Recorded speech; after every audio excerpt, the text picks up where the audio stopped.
So hey everybody, welcome back. This is our special guest. Yeah. I want to reiterate some things that Emily was saying earlier. We are going to get into a lot of topics. Probably we're going to delve into kink and sex, where we'll probably delve into a lot of queer topics. So if these things are that we know so much about, or I know so much about. Lex actually does. Nicole and I don't. That's why it's funny. If these are things that make you uncomfortable, or these are things that you don't feel like you can engage with maturely, please leave now, because we don't want to have to kick you. But please feel free to engage in the comments. We will be watching this whole. I'll be watching the comment section the whole time. I really want to engage with you guys and answer any questions you might have. Thanks for having me, guys. I'm sorry I'm not talking. I'm trying to tweet out like what we're doing. No, you're fine. It's Man, really if only we had done that 18 minutes ago. Justin did, but I'm just like retweeting it, like quoting and adding more like tags and stuff. He did Emily it, but starts our intro though. We didn't even do an intro yet. We went very like My Favorite Murder with it, where we just kind of jumped in with the conversation. It was very much that. Anyway, so what are we doing? So anyway, welcome to Dilly and Dally. This is a show where Nicole and I talk to each other. She lives in New York. I live out in the desert for some reason. And it's a pandemic, so we can't see each other. So we talk, and you're invited. You're welcome. And today we have a guest with us. So thanks for hanging out. What's up, Dilly? What's up, Dally? Yay. That's it. And then our music would play, but we're live, so it doesn't. Oh my Lex, God. do you want to change your name in Zoom? Can you do that? I didn't know if you wanted to do that. Yeah, I should have done that. I thought I did. I did do that earlier, but then I came back, and so it took me. Like that. So maybe start out. I think a good way to start out, because this particular Dilly and Dally is going to be delving into like sexuality, gender, and all that kind of stuff. And this is Social Justice Awareness Day, so we want to talk about all these fun things. But like maybe we can go around the room and say like if we're comfortable with it. Excuse you, I love it. If you're comfortable with it, say like your pronouns, say your sexual identity, like gender identity, any of those kinds of things. Like, I feel like that's topical. Yeah, no, 100%. So like, I'm Lex. That's great. Someone else start. So you can eat your cookie. I'm Lex. I'm non-binary. Last bite, I swear to God. Jesus fucking Christ. Welcome. I'm Lex. I'm non-binary. I use they, them pronouns. Mistress, if you want to get, formal. Not Mr. Never that. But yeah, I identify sexually as just like queer. Like, I feel like that's kind of the best way to describe it. Very amorphous. And yeah, like I've been a part of the queer community all my life. I've been a part of the kink community like actively, like really like educating Hopefully myself. not all your life. No. Sorry, I have so many questions about that for later, because I don't know what that is, but we'll get to that. I think I started like formally like educating myself and really like seeking that kind of play out probably about 5 to 6 years ago. So since I was about 20. Nice. Yeah. Okay. That's good age. Yeah. So I'm Nicole. I use she, her pronouns. I feel like on the gender spectrum, I'm more fluid. Like I don't feel 100% female, and I don't think I'm male or anything like that. Like it's not that I'm uncomfortable in my body. Like I'm fine with the body parts that I have, what little is left of them anyway, after my hysterectomy. But which I am so open about, because I have endometriosis, and that's a thing that biologically female women go through, and it's fucking horrible and doesn't get talked to about enough. Yeah. But yeah, the bits that are left, I'm fine with them. It's just that in my head, I present masculine a lot, I think, because well, and it's I also want to stress that like you don't have to experience bottom dysphoria, and you don't have to experience any level of dysphoria about your sexual characteristics in order to be on the non-binary spectrum, in order to be underneath the trans umbrella. There are AFAB, that is assigned female at birth. There are AFAB non-binary people who never have a mastectomy, who never go on testosterone, but they don't feel like a woman. It's very much just about how you feel. And if you feel to yourself that, you know, I don't necessarily identify as a woman, but I am comfortable moving through life being perceived as such. Yeah. Like that's the whole reason she, theys exist. Like there are people on the non-binary spectrum who like still use their assigned pronouns from birth, but they also use they, them. That's why you see people she/they or he/they. That just came about with Elliot Page, right? Elliot Page was using he, they. Elliot Page uses he, they pronouns. Yes. Okay. So Elliot Page is AFAB, trans masculine, but a non-binary trans masculine individual. So he might not necessarily pursue any kind of bottom surgery or activity, but you know, he is uncomfortable being perceived as a woman. Got that. Yeah, it's very that. Like I have a lot of friends who are on the non-binary spectrum who oh, thanks for the bits. Oh, the bits, yay. Gay bits. Gay bits. Yes. Oh, hell yeah.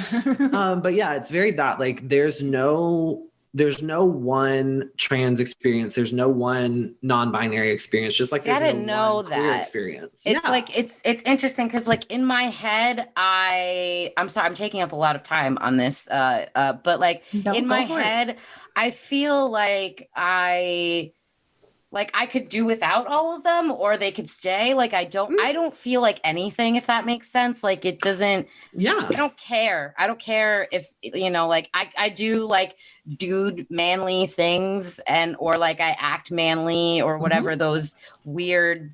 You do things traditionally masculine. Yeah. Traditionally masculine assigned. Yeah. But like, and I'm cool with just being Nicole. Like that's. Yeah. And if that's my name, like, and I'm fine with that. Like, that's kind of like why I like going as Nico on like my Instagram handle, and my Twitter handle is Nico, because I feel like Nico's a good, just down the middle name. Like I'm just Nico. Like you don't know if there's a, you know, girl thing on the end or a boy thing on the end. It's just there. It's just there. And to me, what that sounds like and what that kind of aligns with is non-binary agender. So you don't necessarily like care male or female, like you don't identify as either.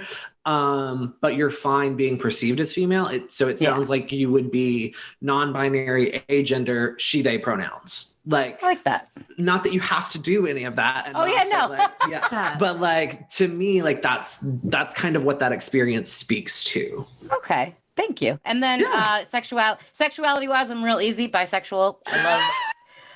I love me the ladies and the fellas.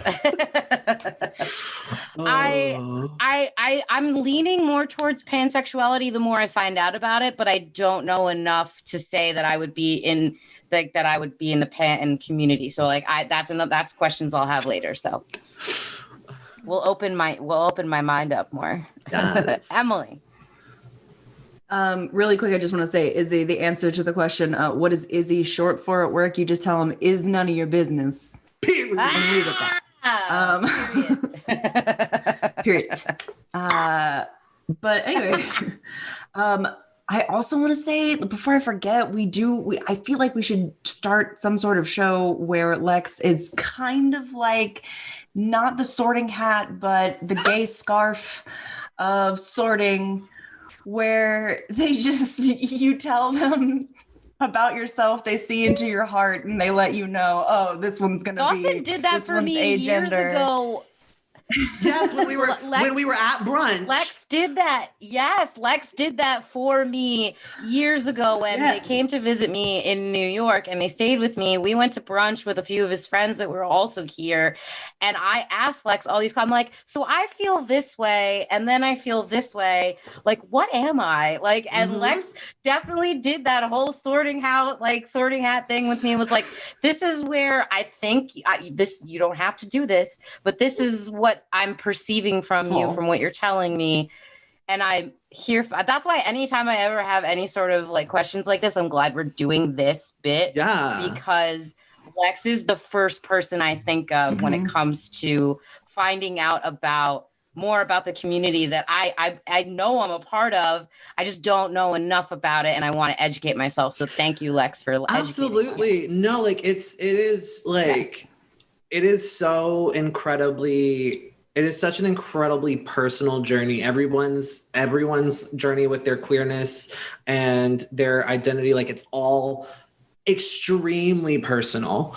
I have the benefit of years in the community and I've done a lot of work to educate myself, whether that be reading the Bisexual Manifesto or reading, queer theory.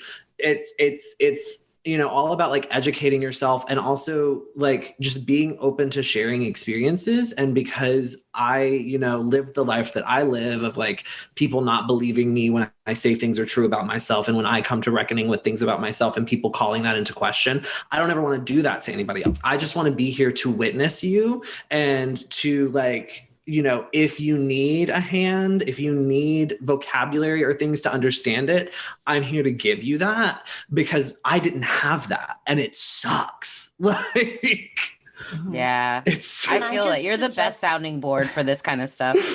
Can I suggest a segment for whatever Lex's future podcast is? It's a segment and it's just called Witness Me. And that's where people come on and they tell you their story and you sorting hat them somewhere. But we're not calling it a sorting hat. Fuck JK Rowling. Like I just want to PS fuck JK Rowling. Fuck Joanne. Fuck her and her turf bullshit. Nope. We hate her bullshit. No turfs allowed, bitches. No. Okay, Emily's turn. I needed to say that. Emily's turn. Emily's turn for introduction. Sorry, I had to say jokes first. Yeah. Anyway, but it's not a joke. We actually fucking hate her. No, that one's not a joke. We do hate her. No, not at all. But anyway. So I use she, her pronouns. My name is Emily. I have not had any sort of gender dysphoria. I've never experienced that. But at the other end of that, I would say that like if someone used other pronouns for me, I would not be offended by that. Mm-hmm. But at the same time, I don't personally have that experience with actively being uncomfortable. Being perceived in any way. Yeah. But as far as sexuality goes, I'm very just so good God leather jacket wearing bisexual. You are a Dean Winchester bisexual and you always have been. Like yes. Always. Yes. Since the motherfucking day I met you. Watched enough Supernatural to understand that. Let me tell you, this bitch fucking went to a Top Gear panel at Dragon Con. Like that is how Dean Winchester this bitch is. Like that is amazing. Oh, it's amazing. Nathan, we did not hear the boy being loud. You're all good. Did it. When he came in, Evan was screaming, so I muted myself. That's why when my joke earlier, I had to unmute myself, was because Evan was screaming. Got you. You're welcome. Yeah, I didn't hear anything. Yeah. Safe. Now I'm going to ask the question because I've heard this word tossed around a few times. What the fuck is the kink community? I need to know right now. Like, I want to know what's going on. I want to know what that means. Lex, go off. I want to start. Yeah, like, please. I want to start by asking you. I guess the beginning. No, I want to start by asking you, what is your impression? Very good place to start. What is your impression of the kink community? What do you think it is? I have I have the worst impressions of the kink community. Emily and I have had this conversation because in my brain, like the rest of the, 50-year-old housewives, the only thing the way I was introduced badly into that world is through 50 Shades of Grey. And I know that it's yes, no, We're and not I talking know about that it because that'll be a whole other podcast. No, we're not going to talk about it. We're not going to talk about it. We're not, but I understand. Let me tell you that I understand that it is a horrible representation of the, BDSM community. It's terrible, but like that was my first introduction into anything other than vanilla sex. The pain runs deep. The whole thing with the whole 50 Shades of Grey fucking series is it has the same problem that so much fan fiction has. And yes, it was fan fiction. It started out as fucking Twilight fan fiction. And Twilight fan fiction. Twilight motherfucking fan fiction.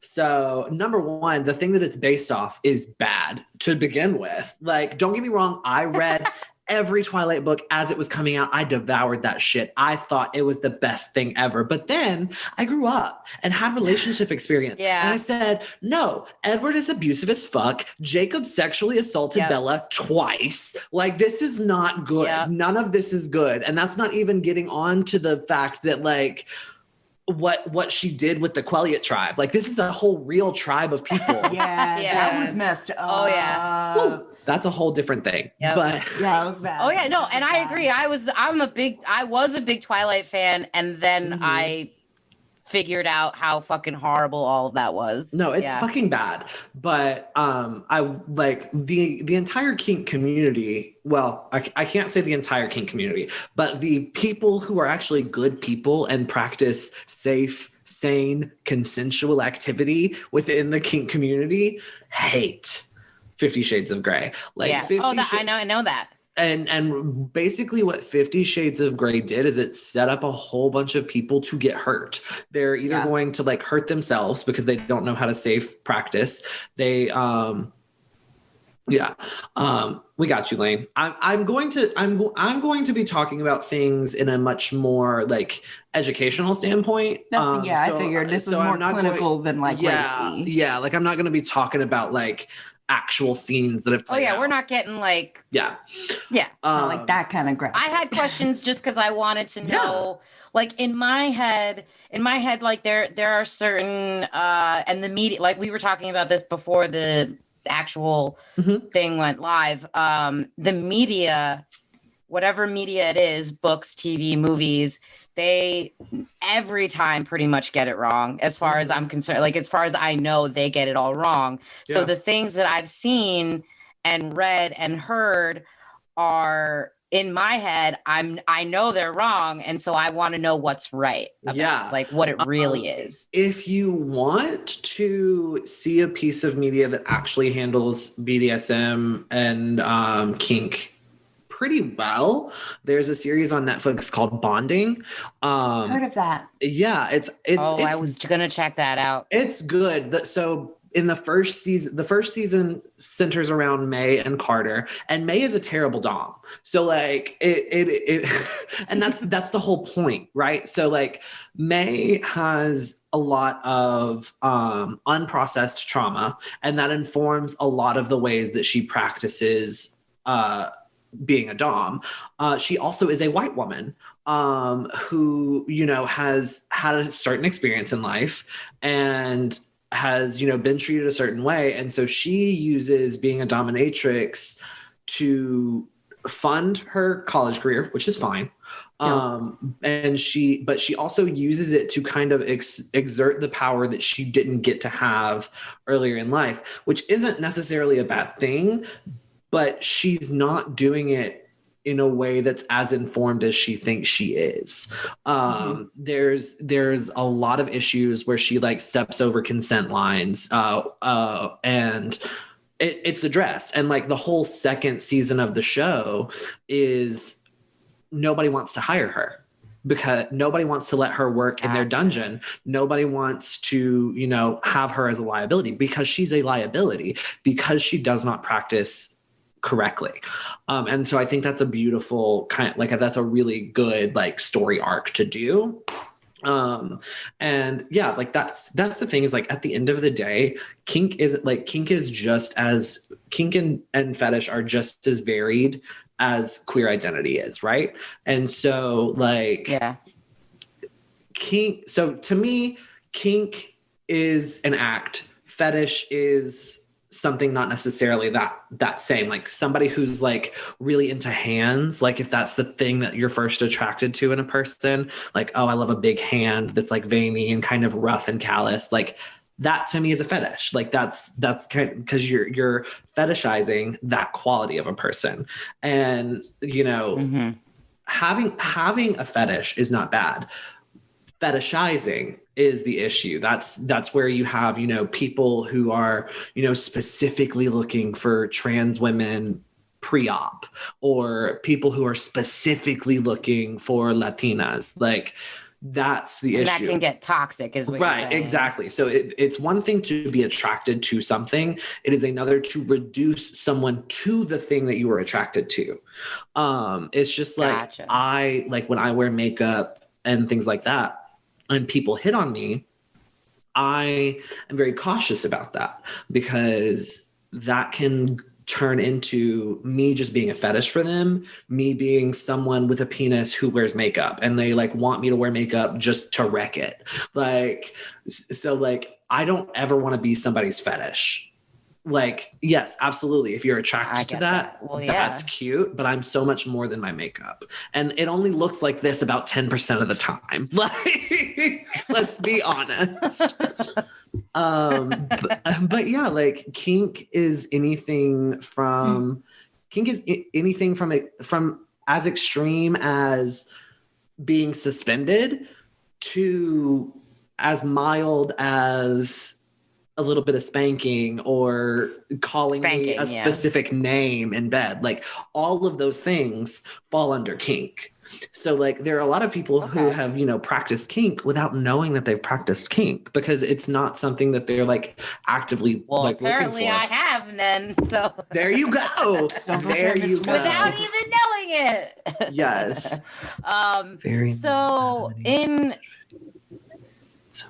Yes. Yeah. The kink community is really supportive and responsive, and kink is inextricable from queerness. Yes, there are 100% heterosexual people within the kink and BDSM community. 100%. I'm not going to say that there aren't, but there are a lot of things in the kink community that were started by queer people. Like leather, the entire leather scene is super queer. Like you cannot remove leather from queer culture. Like you can't. But you're going to find a lot more times the cis het dudes who are involved in kink and BDSM, a lot of the time they are a lot more accepting of queer individuals. They a lot of the time are able to, you know, take a guy hitting on them and be like, that's so sweet. No, thank you. Like, because the hallmark of, you know, kink and BDSM is safe, sane, consensual. So it's all about, you know, informed consent and, hey, you're attracted to me and that's cool, but that's not my thing. And that's okay. Like, I made the joke earlier because Emily was like, saran wrap. And I was like, your kink is not my kink, but your kink is okay. Like, that is the thing that I say often. That is the thing that I say often. Like, just because I'm not into it doesn't mean that it's bad or wrong. There is, you know, yeah. And like, if you were on Tumblr for any amount of time, you saw people throw around the term kink shaming, sometimes as a joke and like sometimes like being genuine. But yeah, like we try not to kink shame. There are a couple that I do because there's not really a safe way to practice those things. And I don't necessarily shame it. Now I have more questions. I don't think How to you say can't, you this can't and say not it get us because of- kicked off of Twitch. Sometimes, sometimes people like to play with things that come out of the back end, and that's just not safe. No, thank you. That's E. coli waiting to happen. But yeah, that's fair. But I get that. Yeah, so, but like even down to things like blood. Isn't there a word for that? There is, but I'm not going to say it. Yes, but I'm not going to say it. If Twitch is trying to auto mod sapphic, I'm not saying that is associated with the act that we're talking about. Okay. All right. Yeah. But I do. There is that. There is a word, and I know what word that is. Okay. I'm sure you do, especially if you know anything about scouting or animal tracking. Basically. No, I just mean is that there's a word for people that are into that. It's like, I mean, there's a word for the thing. There's a term for the thing that they are into. There is not necessarily a term for the people that are into it, but there is a term for that thing that they're into. It's not the same as it's not the same as with like BDSM, where you have dominance and you have submissives and you have switches. I identify as a dom leaning switch, which basically for me wait, now can we break that down? Yeah, that's what I'm about to do. So for me, being a dom leaning switch for me is I am much more likely to engage in activities where I am the dominant party. I am the one, and like I have, things that I do specifically for me when I want to have fun. And there are things that I've done, because compensation was involved. And that list isn't always the same. For her. Period. We support sex workers here. Yes. We do. But like, yeah, for me, like I am much more likely to engage in being dominant than I am in being submissive. And that's very trauma informed for me. It is very hard for me to have a level of trust, especially with men-shaped folk, because my earliest sexual trauma was perpetrated by a man. So it's really hard for me to be vulnerable and submissive to men, because it's hard for me to trust that my boundaries will be respected. So like I am open to a submissive role, depending on the activity and depending on my trust level with that person. And you should always only engage in activities when you feel that you can trust that person 100%, or you're going to end up in a Christian Grey situation. Like there's an entire scene in the 50 Shades of Grey books where she safe words a scene and he keeps going. At that point, it is a sexual assault. Well, he doesn't actually keep going, but there is the safe word scene. And he did stop. I know. Trust me, like I won't defend the books for being accurate ever, but I will say that in that scene that she safe words, he immediately stops, and it's kind of what prompts their whole entire relationship to then change, where he realizes that what he's doing is not good, and it's not working. And see, that's not really. When he realizes. That's not really right. It's not good, but it does. Yeah. And so so there's a couple of ways when you're doing a scene that people address it. Some people use a safe word. Some people use the green light system. I really encourage people, especially when they're just exploring kink and things, to use the green light system, because it is so much easier, not necessarily easier, but it's a little more informed, because when you're using the green light system, you check in with your partner, especially before changing activity. So like you're doing something, you're like, hey, like, let's do this. What's your color? And, green is go, yellow is slow down. Give me a second. Like I need to adjust to what's happening. And red is everything stops and we talk about what's going on. And, you can't have these things, you can't like have kink and BDSM and things like that without proper care. That's, care during and after care. Yes, questions are super encouraged. Yeah. But yeah, with the red light, green light system, you have regular check-ins, whereas with a safe word, you're going and you're doing what you're doing until you hear that word that equals no. And so for some people, especially people who have a hard time enforcing their boundaries, they can be edging on uncomfortable, but not uncomfortable enough to say the safe word. And then you can go about hurting somebody accidentally, either emotionally or physically, because they haven't felt safe enough and they haven't felt like it was okay for them to use their safe word. But with the green light system, you are literally giving them the opportunity to say, tell me right now, are you okay? Do you want to continue? And I think especially with new partners, or even old partners who are trying new things, the green light system, the traffic light system is super effective. Just my personal view. You can't see me, but I'm nodding regularly. That's what I feel like. Same also, but like I feel like how do I word this? Not because I can't say the words due to Twitch. It's more like I'm not sure how to phrase it. I will say just say it and we'll refine it if we need to. Just say it.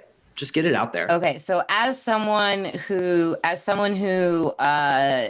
of feels like a very vanilla person when it comes to sex, what are ways that you would maybe suggest to someone that's interested in opening it up into kink, but like doesn't know where to start? Yeah. Or is it really is there like a checklist that I can, So you have like a YouTube playlist you could afford. I'd appreciate it. So for me, there's no such thing as a checklist for kink, because everybody is different, and the things that are going to appeal to you and the things that are going to speak to you are going to be different. Like there's no way to kind of anticipate that without me got a Patreon. Hey, got an OnlyFans. No, I don't. Don't look for it. Damn it. I am too dysphoric for an OnlyFans right now. Babe. That is also part of the LGBTQI plus experience. It's making jokes about your trauma. Yeah. It's a part of who we are. I'm sorry if it makes anyone. It is. It honestly is. It's a coping mechanism. It's a bad one, but it's a coping mechanism. But it is one. We are super loathing jokers. Yes. Okay. Yes. Yes. Okay. Yes. Because I have literally had somebody commission me to do an audio file for their favorite erotic fan fiction. And it's a thing. It's wonderful. And I think you could do amazing at it. Here's a question I have about that though. Can that be something that then turns into a fetish and that it's bad? Like you were saying earlier that there are things that can start out fine, like if that's what you're into, but you can fetishize it and then it becomes toxic. That could be something, right? That could somebody could look at a person or hear a person talking and be like, oh my God, that accent is so hot or whatever. And then that becomes the only thing that they care about that person. Yes. In this particular situation, especially if it's transactional. Okay. That's the thing. Yeah, no, I get that part. Yeah, it's all about that informed consent, right? And so taking back to my personal experience, I in my personal life will not put on makeup specifically to have intercourse with someone. But if you are paying me to wear makeup and dominate you, I'm going to wear makeup and dominate you because this is a transactional relationship. It's just like if you are paying me for a tomato sandwich, I'm going to give you a tomato sandwich. And I have in his agency. personal life, don't expect him to just make you tomato sandwiches. And so like, that's the thing, right? They can Is make like, you a sandwich whenever they feel like it. I have the agency in this situation. You're coming to me, requesting me this thing, requesting of me this service, and I get to decide if that is something that I am comfortable providing you or not. That's totally true, Lane, by the way. You could literally, you just walk the streets in America and talk and everyone will automatically love you. Yep. That's literally it. That's all you got to do. And on the other side of that, which I found so crazy, is when I went over to England and I was in a club with my two girlfriends. We were in the bathroom because that's what we like to do, go to the bathroom together, apparently. And safety in numbers. Safety. Yeah, that's very true. But like, I'm I an was in the exchange bathroom, student. I'm from Tennessee. That's my line. Yeah, I was just having a conversation through the door. I was washing my hands and I was talking to my friend, and other girls walked in and heard me speaking and jumped on me like, "You're from New York? Oh my God. Like, what's the city like?" Like, and just freaked out because to me, or to them, I was the one that had the accent. You were the exotic one. Like, yeah. I felt so awkward. I was like, what is this? Like, no one notices me. This is interesting. That's very, that's remind me to do the spaghetti day. But yeah, I want to hear that voice. I don't know what that means, but I want to hear it. Yeah. And for like, I have like worked for years to like actively neutralize my accent. Like, this is not what my natural accent sounds like. I am from rural Alabama. Like, this is not what I was supposed to sound like. I actively worked to neutralize and repress my accent. And you can still hear the fact that I'm from the South, but you don't hear my voice and go, "Oh, that bitch is from the backwoods." Like, it's not like that, right?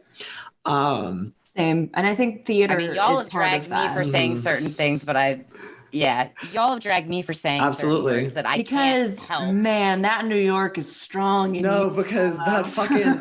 Because fucking sometimes orange, Mario, orange, yes, Mario. Mario is my favorite. Mario. No, lapis lazuli. Lapis lazuli is my favorite. That's so good. Lapis lazuli. Listen.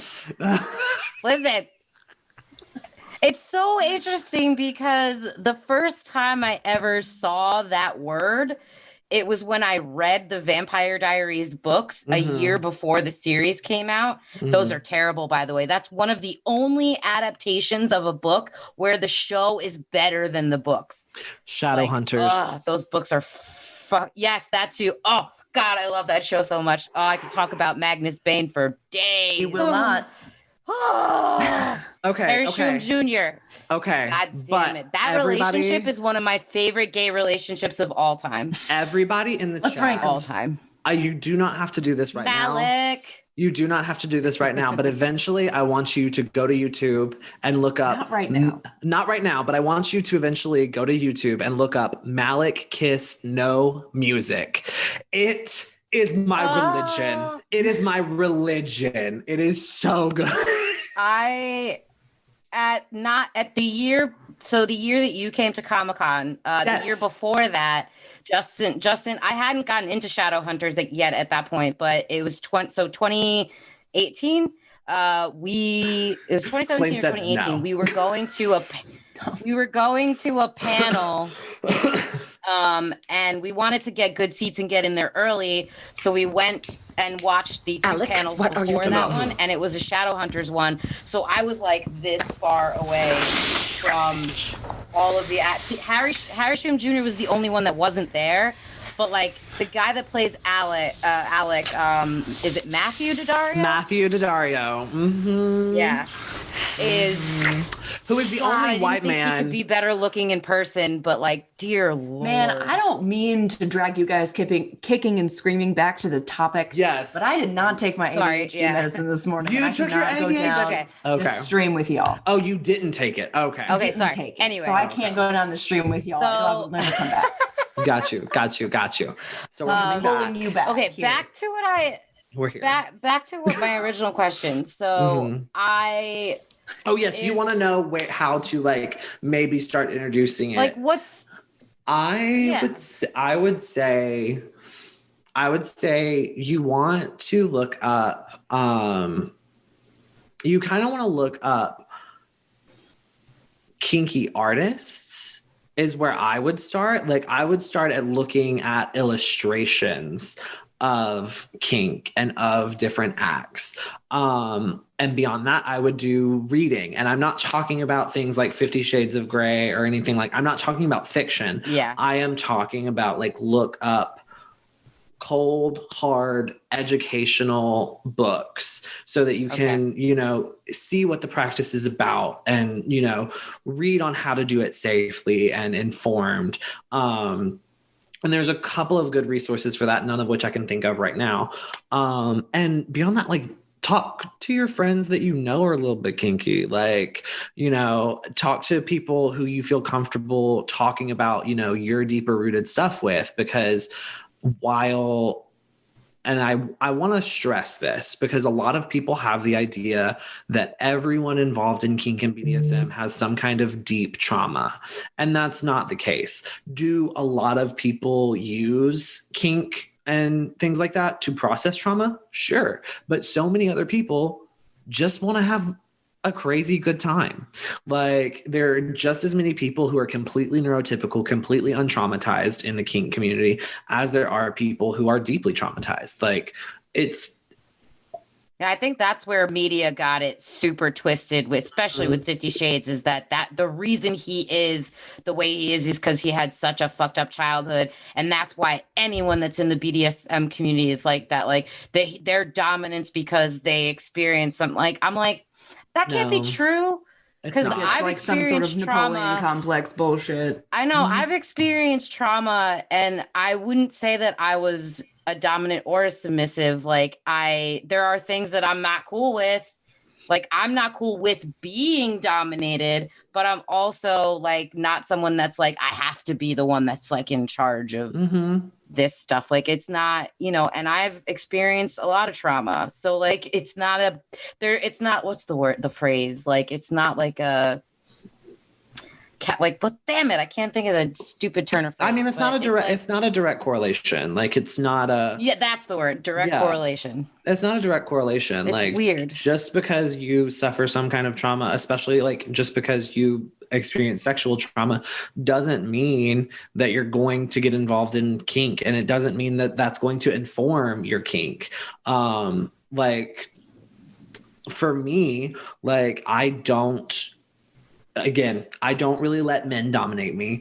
I also don't engage in certain scenes. Like I don't engage in any kind of scenes that have to do with, you know, dubious consent or non-consensual activity, because yes, that activity is consensual. Like you have agreed upon it beforehand, but you are playing characters. You're doing a role play of a certain type of scene. And I don't engage in that type of scene. There are people that do 100%. Do I understand it?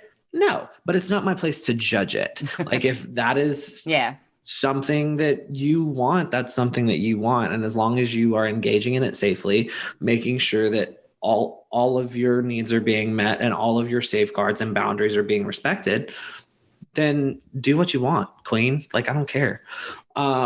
Just don't ask me to be a part of it. And that's the crux of it, right? Is like, our sex lives are just like our personal lives. Like they're ours to live and they're ours to experience.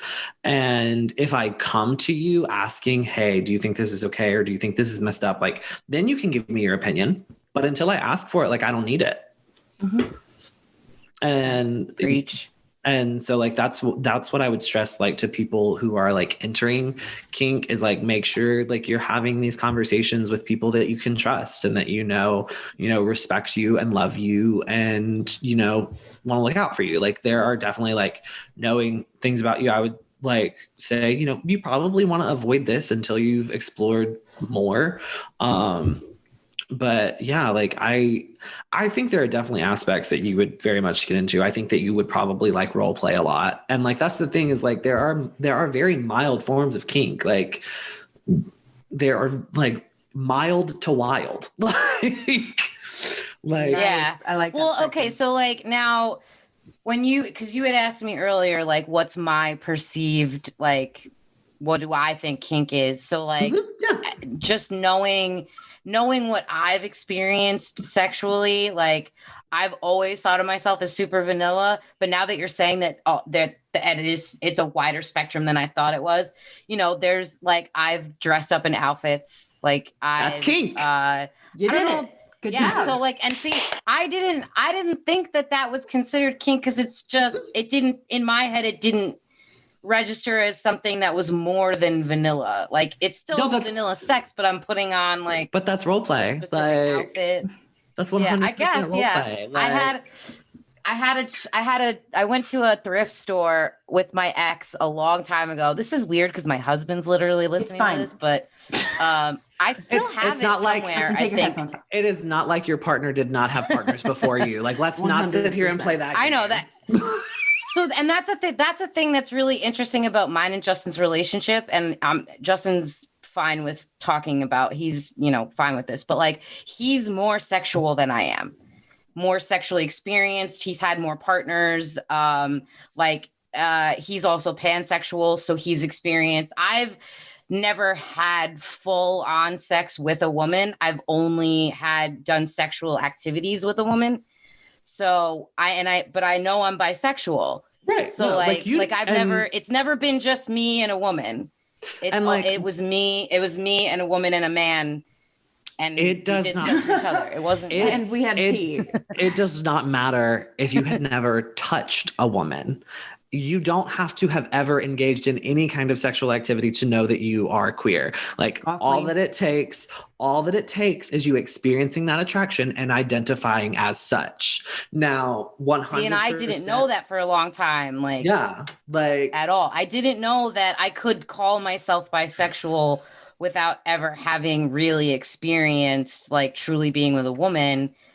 But I find women extremely beautiful and because they are pleasing to the eye. So, so while we're here on this topic, this is something that I did want to touch on. So let's go ahead and do it. Let's play the alphabet game. Let's go through the alphabet, LGBT, the whole one, and talk about what all of them mean. Because I think, there's a car alarm. Yeah, work. Great.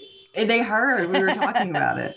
They said, you don't get to do that. No, but truly. I think that there's some confusion over what bi versus pan and I like Izzy's thing, no sexuality report cards, only identity. Yeah, it's not a fucking report card. And that is one of my least favorite things, especially as a non-monosexual individual who is I'm an AMAB, so assigned male at birth. I am an AMAB femme, non-monosexual. So the moment that I talk about being attracted to femme presenting and cis women, people are like, no, you're not. Prove it. I don't have to prove shit to you. I don't. Full stop. There you go. I don't owe you shit, least of all a sexual report card. I don't. And people do that. People do that to femmes a lot. They do it to AMAB femmes and they do it to lipstick lesbians and femme bisexual women, or femme bisexual men. They always are asking for a fucking report card. And it's no, fuck you. You're not entitled to that. I don't owe you that, especially because I'm not even attracted to you, bro. Bye. Get out of my face. And so so what's this alphabet game? It's not it's not a game. But I wanted to go through the letters, the LGBTQIA plus. Okay. We have been kind of throwing around a good amount of names here and labels and things like that. And so I thought maybe it would be nice to kind of just go through and solidify. Well, not really solidify because they're not solidified, but we'll talk about that. Yeah. And we'll talk about that kind of spectrum and what that means. And I think it's good to kind of start with the alphabet. So if we start with L. Yeah, so we're starting with lesbian, and that's a very good place to start. Let's start at the lesbians. A very good place to start. Don't sue me. Don't sue me. Oh yeah, we want to get sued. I think that was a short enough time span. I think we're good. You can use up to 30 seconds, so it's fine.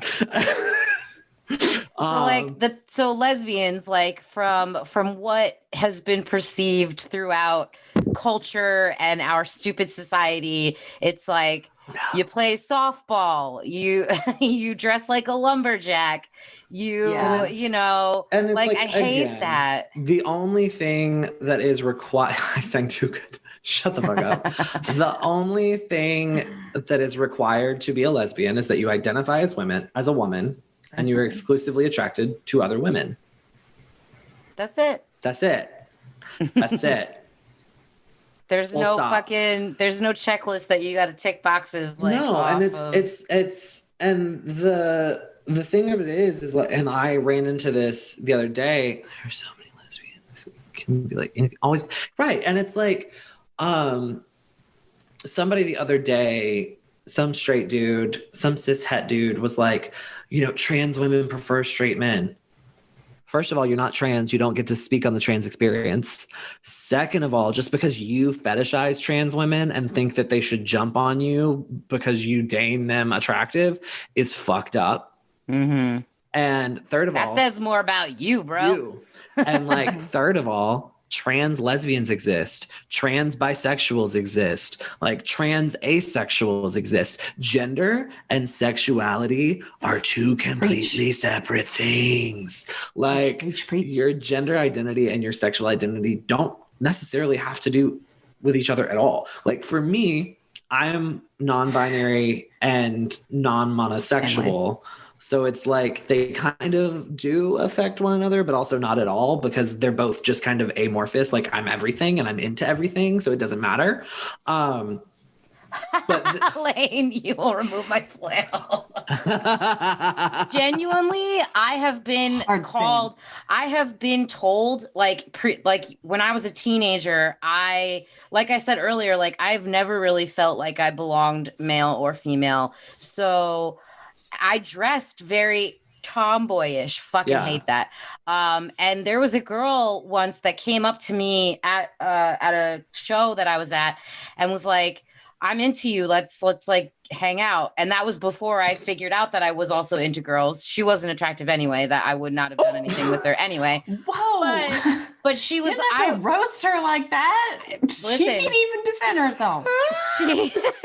She was like, I was like, sorry, I'm into guys. And she was like, no, you're not. You're a lesbian. Look at you. And I I was like, that's no, see, I don't like that. I don't like that either. And she was only in her heart. Yeah. And her soul. And she was like telling me what I was just because I dressed a certain way. Going back to the whole prove it thing, that is not exclusive to cis hets, to the queer community. Unfortunately, it is not. It happens within the queer community a lot, especially to non-monosexual, especially to like femme presenting and non-monosexual individuals. Like, and so it's all kind of like rooted in misogyny, right? So like if you dress all pretty and you wear lipstick and you like, do yourself all girly, you're doing that for men, obviously, because why would you do that for yourself? Right? Oh, like I'm doing it for myself and maybe a little bit to like make you look at me, but like whatever. But it's not necessarily because I like want to attract you specifically. It's because, especially for me, like I enjoy the artistry of makeup. I enjoy the way it makes me feels. I enjoy the way it makes me feel, and most of the time. And like it's just a form of expression for me. And it's a form of expression for a lot of women, especially like the people who like are investing like a lot of time and money into their makeup. They're not doing that for you, for Joshua or Brenda. Like they're doing that for themselves because they love it and they feel powerful in it. Like it's not about you. And like there's this really, this happens like in the lesbian community, and it happens like it happens to femme lipstick lesbians on both like from lesbian women and from straight men, where you have a gay woman presenting very femme in a queer space and like trying to like do a type of thing, and the woman's like, are you even into women? And it's like, yeah, no, because I'm fucking hitting on you right now. Like, and And it happens especially a lot to bisexuals. There's so much biphobia even within the queer community. And back to the Emily's misogyny like, thing. Yeah. Yes, there is. Bi erasure is so real inside the queer community. It's bonkers. Like it is. I absolutely had women outright reject me because I identified as bisexual instead of a lesbian. Yeah. They were like, I can't be with anyone who's ever been with a man. Yep. That's fucking wild, dude. It's fucking gross. And there's even shows that are supposed to be like super open about the queer community, like specifically what's the Will and Grace, where what's his name? The other, he's like, I'm a platinum star gay. Jack. And so for those of you that are here that don't know, there are two very disgusting classifications. There is for men, there is gold star gay, meaning you have never engaged in sexual activity with a woman. And then there's platinum star gay, meaning that you were born by cesarean. So you've never touched a vagina ever. And then lesbians also have gold star lesbians, meaning they've never touched a dick. And it's like, that's just like, stop. Please stop. I hate because that. And it's gross. It's gross. And some people don't mean anything by it. Some people are just like, yes, I'm like hella queer. But the thing is like, that's damaging. That's damaging to bisexuals. It's damaging to people who like took a long time to come to terms with their sexuality and did the whole, maybe this will straighten me out thing. Like, it is so damaging for you to like, and it's one thing to take personal pride in like always knowing who you were, but to do it in that way is not cute. Like, not to mention you can be with a woman who has a penis. Like, it's not exclusively something that only like men have. Like, that's why saying stuff like, oh, I've never even like, okay, so you hate trans people? Like, I don't know what you're trying to tell me with this sentence right now, but it's not what you were hoping to get across. And, jumping onto that, like, as a non-binary, under the trans umbrella individual, dating wild trans and dating trans people is complicated. You see a lot where two people will be in a lesbian relationship, and then one person will come out as a trans man, like will come to terms with the fact that they're a trans man.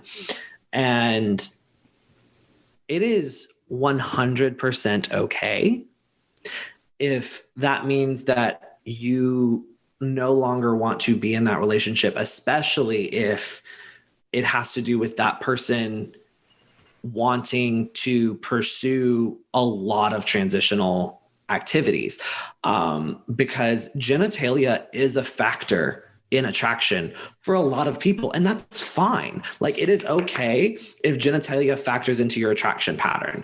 If it is okay for you to say, I don't want to date a trans person who wants to or has genitals that don't align with my needs. It is not okay for you to say trans people are unattractive and I would never date any of them. That's transphobic. But saying if a straight man were to say, or a lesbian woman were to say, I don't want to date a trans woman who has a penis, or I couldn't date a trans woman who still has a penis because it fucks with my attraction pattern. Like, that's okay. You're not saying she's not beautiful. You're not saying she's not worth dating. You're saying that you personally aren't attracted to what she has going on. And that is okay. Cause like, especially like for me, like as somebody who like, I have dysphoria about my own body and I get fucked up when people are attracted to it. So I understand, baby. Like, I understand. But you also have, on the flip side of that, you have, lesbians who are like, no, I could date a trans man because like he's not really a man, or like he doesn't have a penis. Like, no, because you're invalidating his identity as a man. Like, no, don't do that. Don't do that.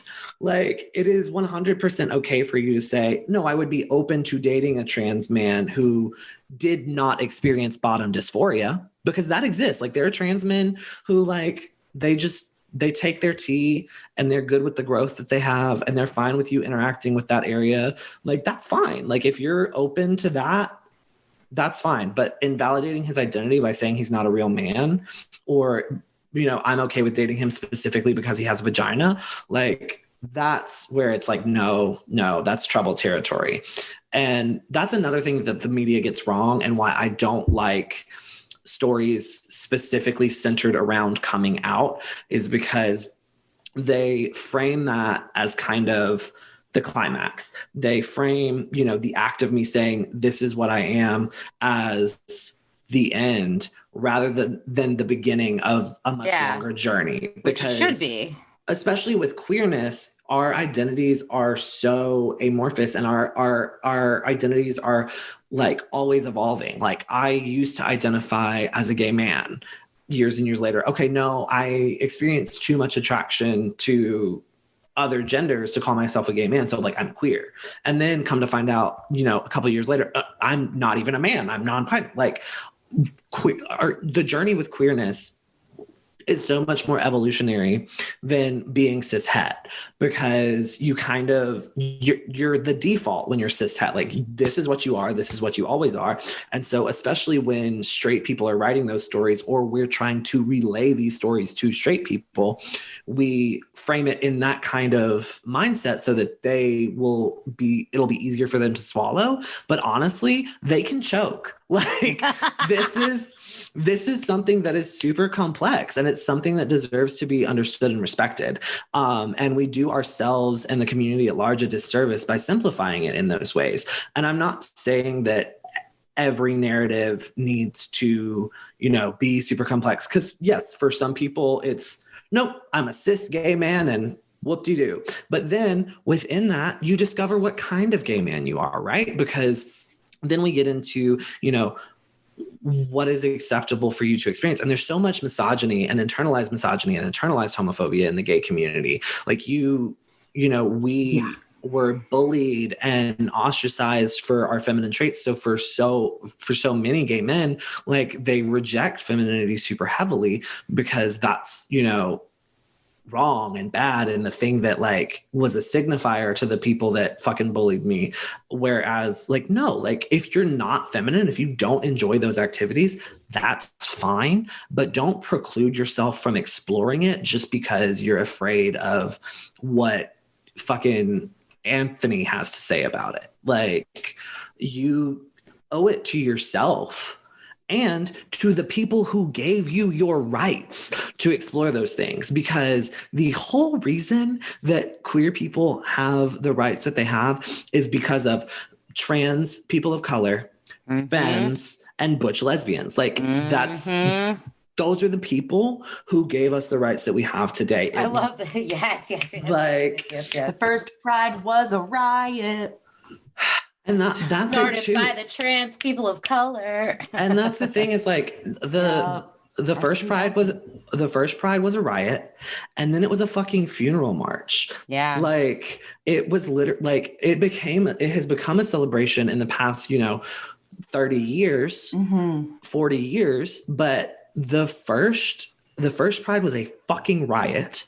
And then it was a funeral march because Reagan was actively letting us die. Yeah. Like, and people don't understand that. Like, especially these white gays, they think it's just a time to party, do blow, and like whatever. I hate that. And it's like, no, like, yes, 100%. Let's celebrate the fact that we get to be. This is Dragon Con. But like 100%, like, let's celebrate the progress that we've made. But there's still so much more progress to be had. Yes, let's celebrate our identities and like have that kind of camaraderie, but like make it actual camaraderie and understand what we went through to get here.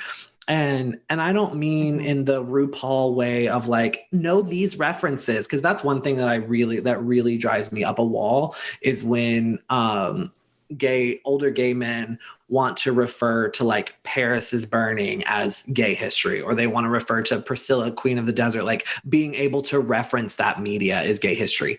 No. Gay history is knowing that HIV and AIDS was first called gay cancer and grids. Yep. Gay history is knowing that Martha P. Johnson threw the first fucking brick. Gay history is knowing fact that before America was colonized, native tribes had two-spirit people that were not shunned or shamed. They were revered. Like, it's understanding that gay history is knowing about the Greeks and the Romans. Keep going. And all of that. Gay history is history, period. Just like Black history is history, period. Like, and because and it's because that history is written by straight white people. They have minimized our contributions to it, first of all, and second of all, their demonization and persecution of us. And so and no, you're not going to get taught these things in school. You're barely taught Black history in school. So like, of course, you're not going to be taught anything else, especially something that has intersectionality. Like, spoiler alert, you can be Black and gay. You can be disabled and gay. Like, there's a whole wide world out there, and we're not learning about it. And it's awful. And it's because like people view queerness as like the sum total of someone's identity, as opposed to it just being one facet of that person. Like, I am non-binary and queer, and these things inform a lot about me, but they aren't. That's not all that you are. Yeah. Like, that's not everything about me. Like, I'm an artist. I am a fucking writer. I'm a game player. Like, I'm a caretaker. I am a fucking excellent cook. Like, all of these things are like parts of who I am. And like, and I'm proud of my queerness. Don't ever for 1 second think that I'm not, but I also don't want you to like hyper focus on that. Well, think you know anything about me because you know that I'm queer, because you don't. Yeah. Because everyone's queer experience is 100% different and personal to them. It's like when you're like prescribed a medication, it's prescribed specifically to your person, to your individual self. It's not for everyone. And you might be prescribed the same medicine as somebody, but your dosage could be completely different. Yeah, exactly. And that's the thing, with bisexuality. Like, people have this impression, if they, accept bisexuality, a lot of people have this impression that it has to be this 50-50 attraction. And no, it doesn't. Absolutely does not have to be that. Like, as a non-monosexual individual, you can have your fucking preferences. It's just like preferring somebody who has blonde hair versus somebody who has brown hair. Like, I don't understand the preference, but like, you're allowed to have it. Like, yeah, exactly. And like, some people crave a certain type of energy in their life or have a specific attraction pattern, and that's fine. Like, for me, like, if you look at the type of men that I'm attracted to, it's a lot more varied than the type of, cis woman that I'm attracted to. Like, I'm attracted to a very like specific type of woman, and that's okay. Like, yeah, just like I like, my attraction pattern in men is a little bit more varied, but there are still, certain types of men that I would never date. Like, it is okay to have preferences in that situation. And a lot of people use that as the differentiation between bi and pan. And that's a much more accurate differentiation between bi and pan. But honestly, to me, there's not a huge difference. That's the big secret. That's the big secret we're all keeping. I was going to ask about that. Like, that's the huge secret, is that, and this is something, this is same picture. This is something that I say all the time, and I truly believe it. A label does not have meaning unless it means something to you, and you get to choose that label. Like, so if you resonate more with pansexual, if that's what vibes with you more, identify as pansexual. If you vibe more with bisexual, right. So like, the definitions that I am most comfortable with and have heard most often is that bisexuality is attraction to more than one gender, or is an attraction across a gender spectrum where gender could be a factor. Whereas I've heard it with pansexuality as attraction based solely on the specific person. Yeah. And so then I would say I do definitely identify as pansexual then.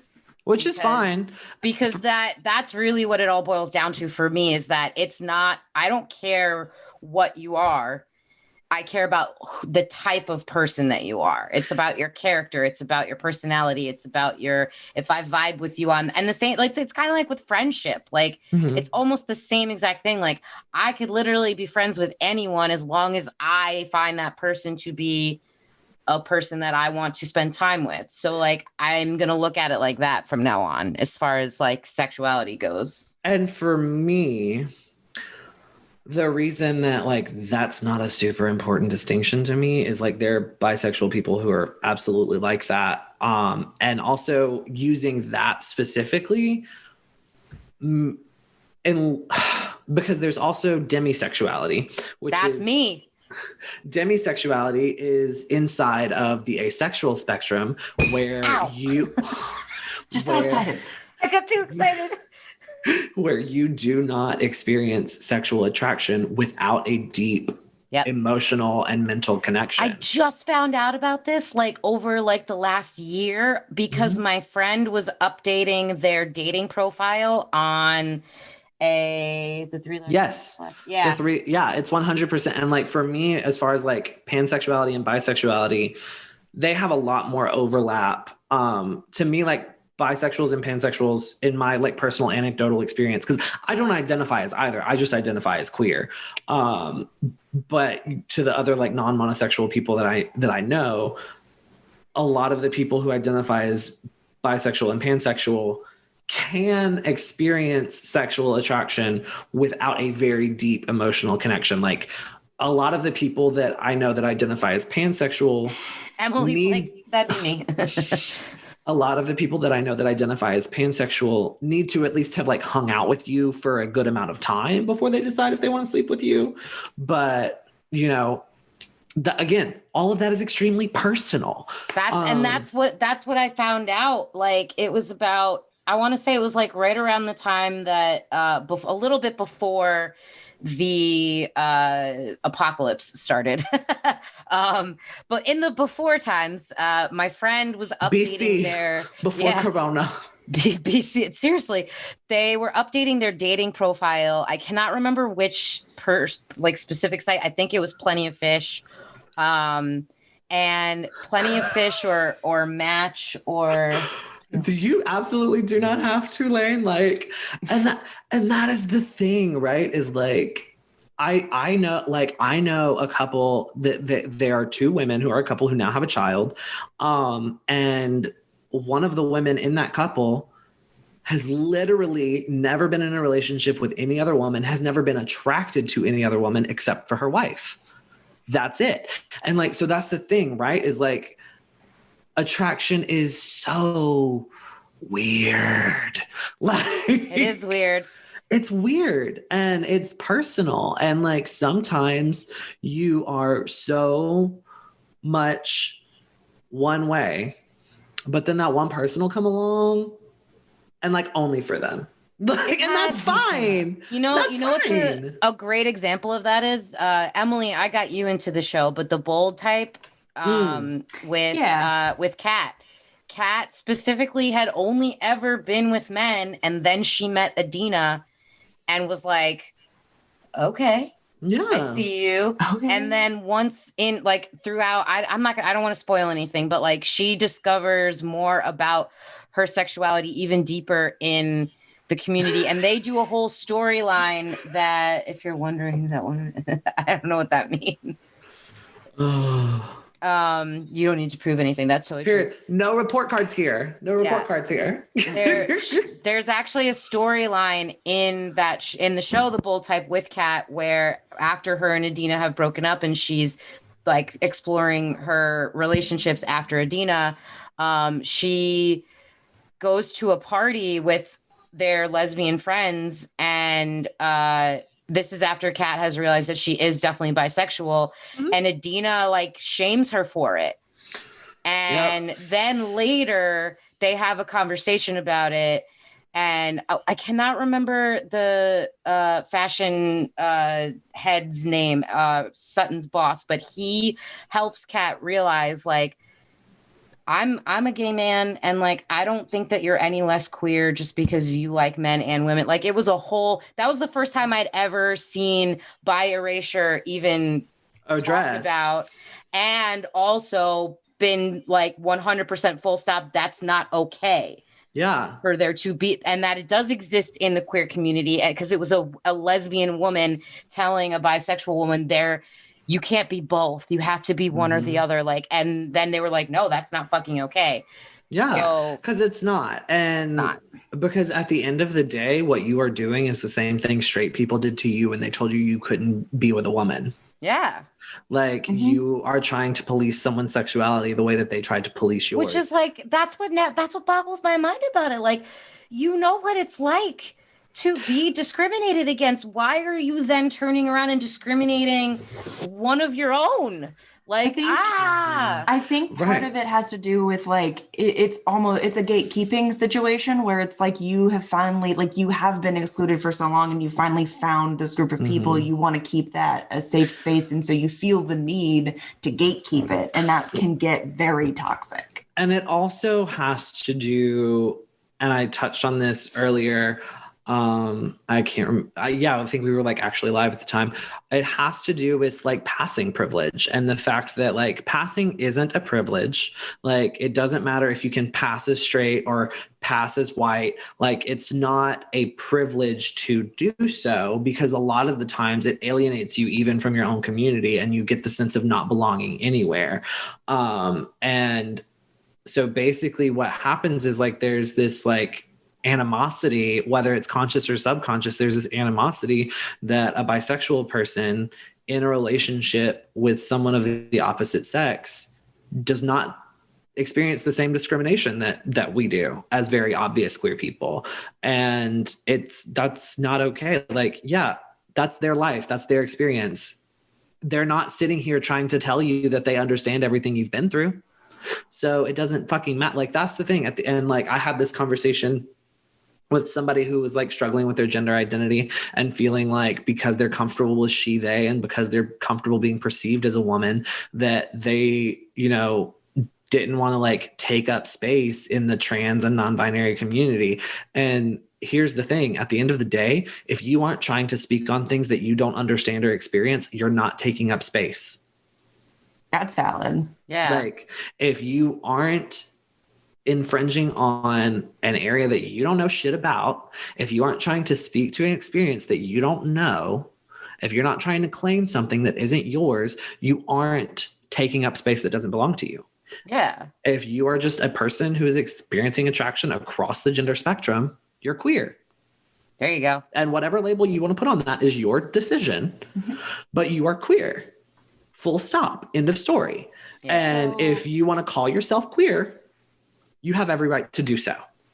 I think that's a good way to transition into the alphabet a little more. Because specifically, so lesbian is starting with the L. Lesbian is basically identifying as a woman, attracted to women. Gay is the G, which is identifying as a male attracted to men. So B, we already discussed, is bisexual. T being trans. And there's loads of different ways to be trans. We've talked about binary trans people. Those are people who are AMAB and identify as a woman, or AFAB and identify as a man. And just because that's a thing, it doesn't mean that their experience is the same. There are trans women who have to, go through more steps of transition than other. I don't ever like to use the term fully transitioned, because it's never fully like, well, and it also like, it is and it's not, right? Yeah. So like it implies that there's a not it implies that there is it implies that there is a set course. It implies that being a binary trans person means this is the route that I have to go to, and this is the definite finish line. And that's just untrue. Like, for some trans women, they want facial feminization surgery. They want breasts. They want a vagina. They want all of those things, right? For other trans women, they're good with, being on hormones and getting their little speed bumps and like having, whatever they have. And for even more and for even other trans women, they go on low dose hormones. And there's also all kinds of other barriers to it as well. Like some people want that like way over on the other side transition, but because of health risks or socioeconomic barriers, they're not able to do those things. And like, that's like a situation that I'm in right now, like not even being a binary trans person, but being a non-binary person.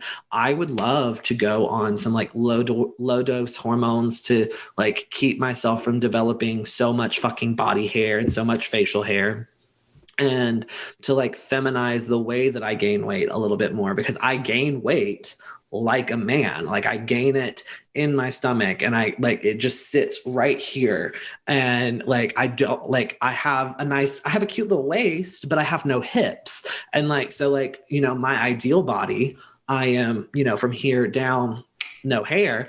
And I have, more of a rounded out hip shape, and I have more of that, kind of curve to my body, and that kind of and I don't even want to say womanly body, because even if you look at ancient Greek statues of men, they are curved in ways that like dare you to want them. Like there's this like gorgeous balance of femininity and masculinity in those structures, and like that is what I crave. Like, and I certainly, and I want to stress this, non-binary people do not owe you androgyny.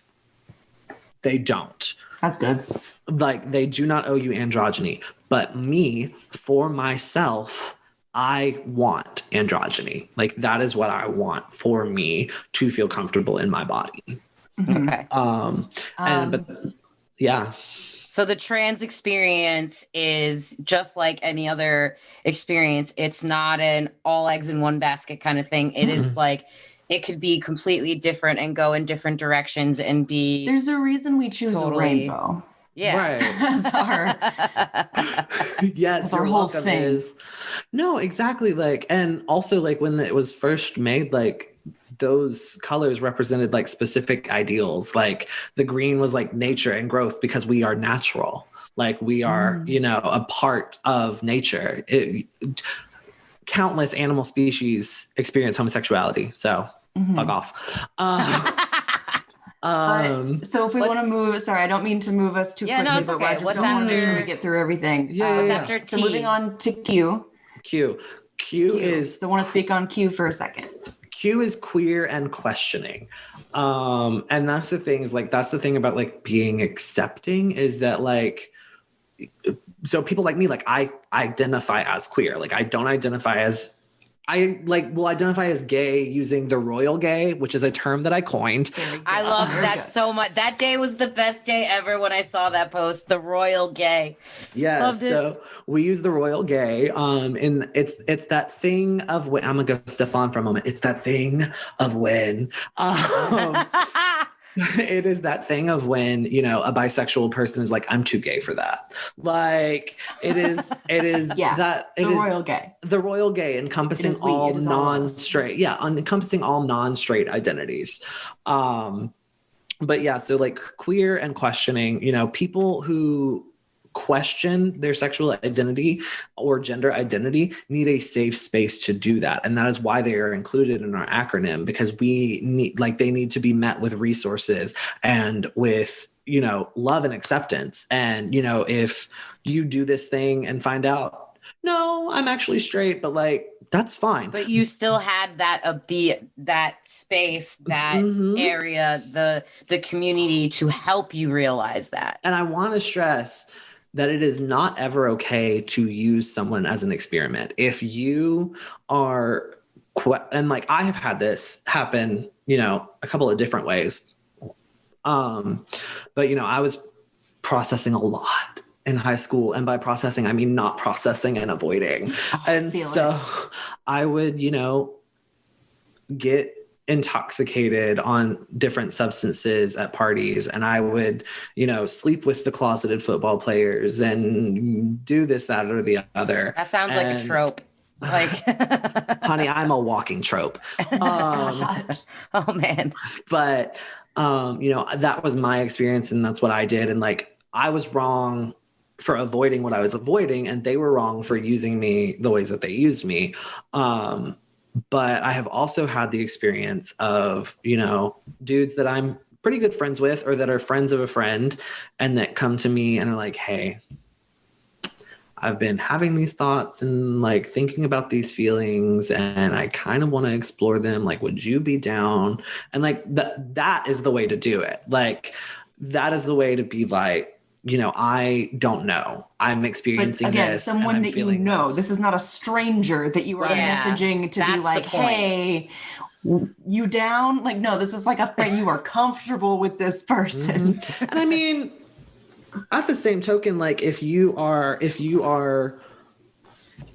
I don't know if lesbians have an equivalent. I don't think they do. But for, queer men, if you are, looking to explore things and you want to get Grindr, and you make it clear in your Grindr, I'm not looking for a relationship, I'm just looking to explore these things, then the people get to make that decision. It's again the same thing of where like people are like, if it's a consent. It's consent, and it's not like quite transactional the way that like somebody paying a sex worker is, but it's transactional in that like that these are the terms. Like, this is what I'm looking for. I'm not looking for anything more or anything less. And if you are good with that, we're good. If not, we don't do anything. And it's the issue becomes when when you gaslight somebody, or make them feel like it's that same thing that fuckboys do all the time, right? Where, you're hanging out for weeks and weeks and weeks and months, and you're like making out and like having sex and doing those things. And they never explicitly tell you what they're actually looking for, and they make you feel a certain type of way. That's when it's an issue. Isn't that like breadcrumbing is like one of the like words used for that or something? I've heard that. I hope it's not. I've heard that used like they're totally breadcrumbing you. Like they're giving you little bits here and there, but it's never the whole thing. That's breadcrumbing. Like I've heard that. I've heard the Gen Zers use that term. Breadcrumbing sounds like a kink. I don't know what it is, and I'm not shaming it. Goodbye. And you're right. Like, it sounds like a sex act. Like 100%. What about after? So do you want to? Yeah. So do you want to speak on? Well, do you want to speak on the how queer came back into the vernacular where it was a slur for a long time, and to people who might think it still is, or is it okay to just call someone who has not reclaimed it? Can you just use it? I cannot speak for everyone, because I know that there are old hats, like there are, boomers and like it's true. Like there are boomer gays that do not like the term queer and don't want to be called queer, don't want to hear it. Okay. But I identify that way, and I have reclaimed that. And for me, it is all about intent. Like if you or Nathan or Joe was like, oh yeah, like, this is my friend Lex, or I'm doing this thing with Lex, they're really cool. They're, an RPGer and a queer person. That's entirely different from somebody being like, oh, that fucking queer. Like that's an entirely it's the different connotation. Really. It's 100% intent and connotation. For me, the thing that I don't think we need is to reclaim the F slur. No. Especially Will and Grace. Yeah. Looking at you, Will and Grace. Looking at Gen Z, like looking at white lesbian, like King Princess. I don't know if y'all know who King Princess is, but they are a music artist. She's a music artist who like will identify as the F slur. Like will say, yeah, I'm an F slur. And I'm like, number one, that's not really yours to reclaim. Like the F slur was pretty explicitly used against queer men. And like that group, like if you want to reclaim something, if you want to use something that used to be a slur, you can use the D slur. Like I'm comfortable with it. And I have a lot of lesbian, like butch lesbian friends who identify as, you know, a dyke, and they use, you know. So then wait, really quick. I would not, it's not our place to assign them that. Right, that has exactly. to be something that someone tells you. That's something, exactly. That's just like, yeah, like things that. Is it then wrong that Robbie calls me his fag hag? Like, is that wrong? That is, I don't like that term either. It's like a joke. It's a joke literally never said in public. It's only between the two of us. Like, and that's fine. Like that's between the two of you. That is something that you two have agreed is okay between you two, and something that you have fun with, and that's fine. I don't like the F slur at all. And I don't, and a lot of the community isn't even reclaiming it properly, because like you'll see like there's a drag queen named Willem Belli, and Willem will a lot of the time use it as a put down. Like he'll use that slur to identify a, you know, gay man who is acting incredibly feminine or is doing things that are too gay. And so you don't reclaim a slur by using it the same way your oppressors did. As a slur, like you don't, that's not the way you do it. It's that internalized misogyny again. And that thing often you see again, I'm gonna hate on Will and Grace here again, because God, I fucking hate that show. But the whole thing with Jack being who he is, and then the internal misogyny of every time like a woman's body part is mentioned, he pretends like he's gonna throw up, or like just hates the idea of a woman. Like he just can't even.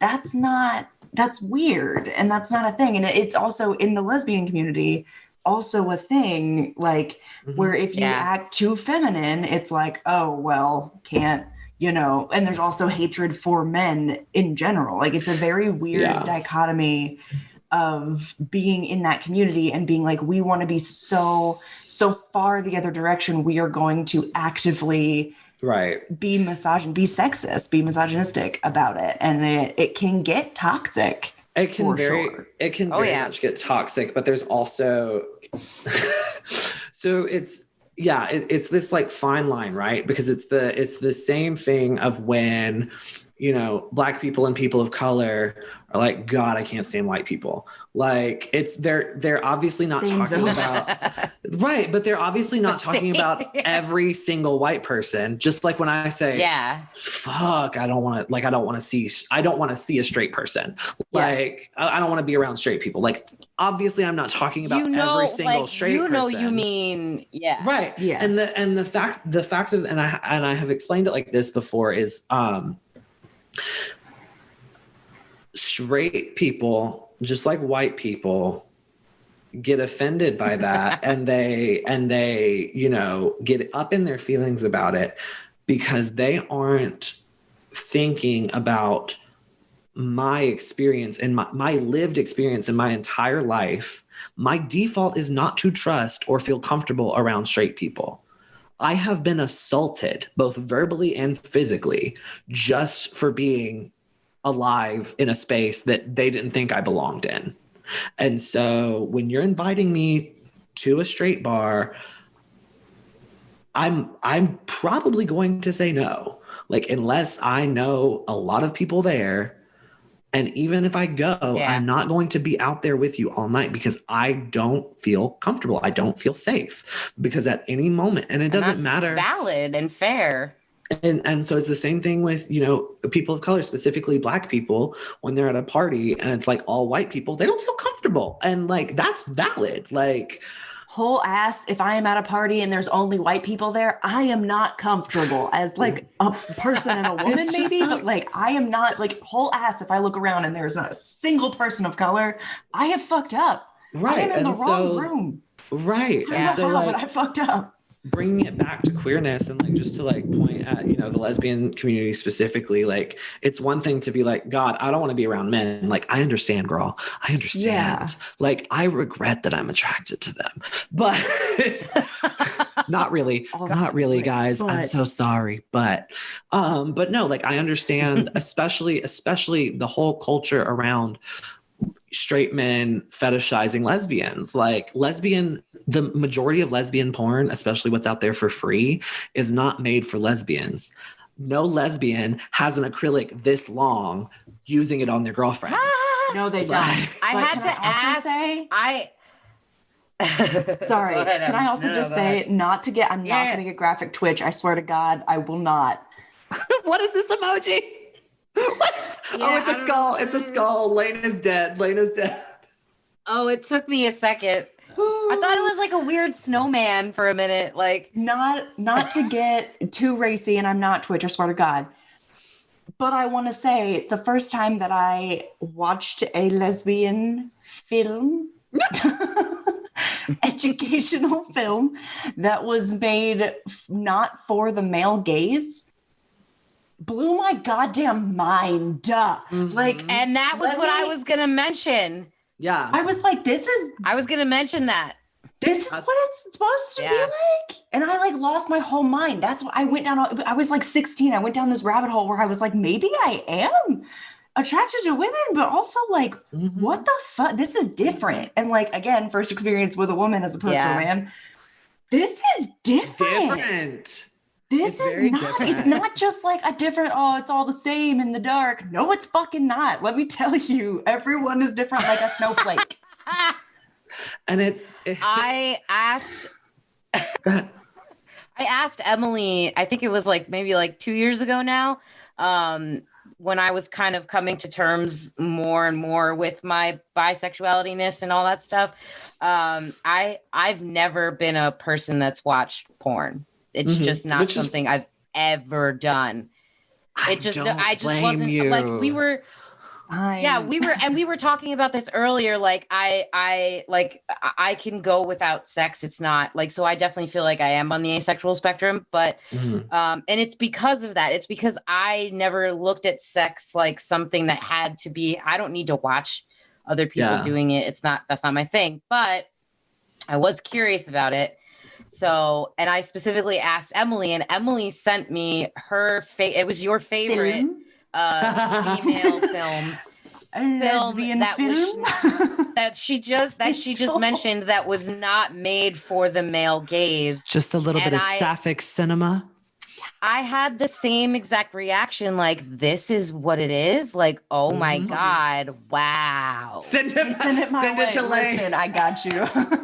I love it. No, and so please resend it to me because I lost it. It's beautiful. And please send it to me. I lost it.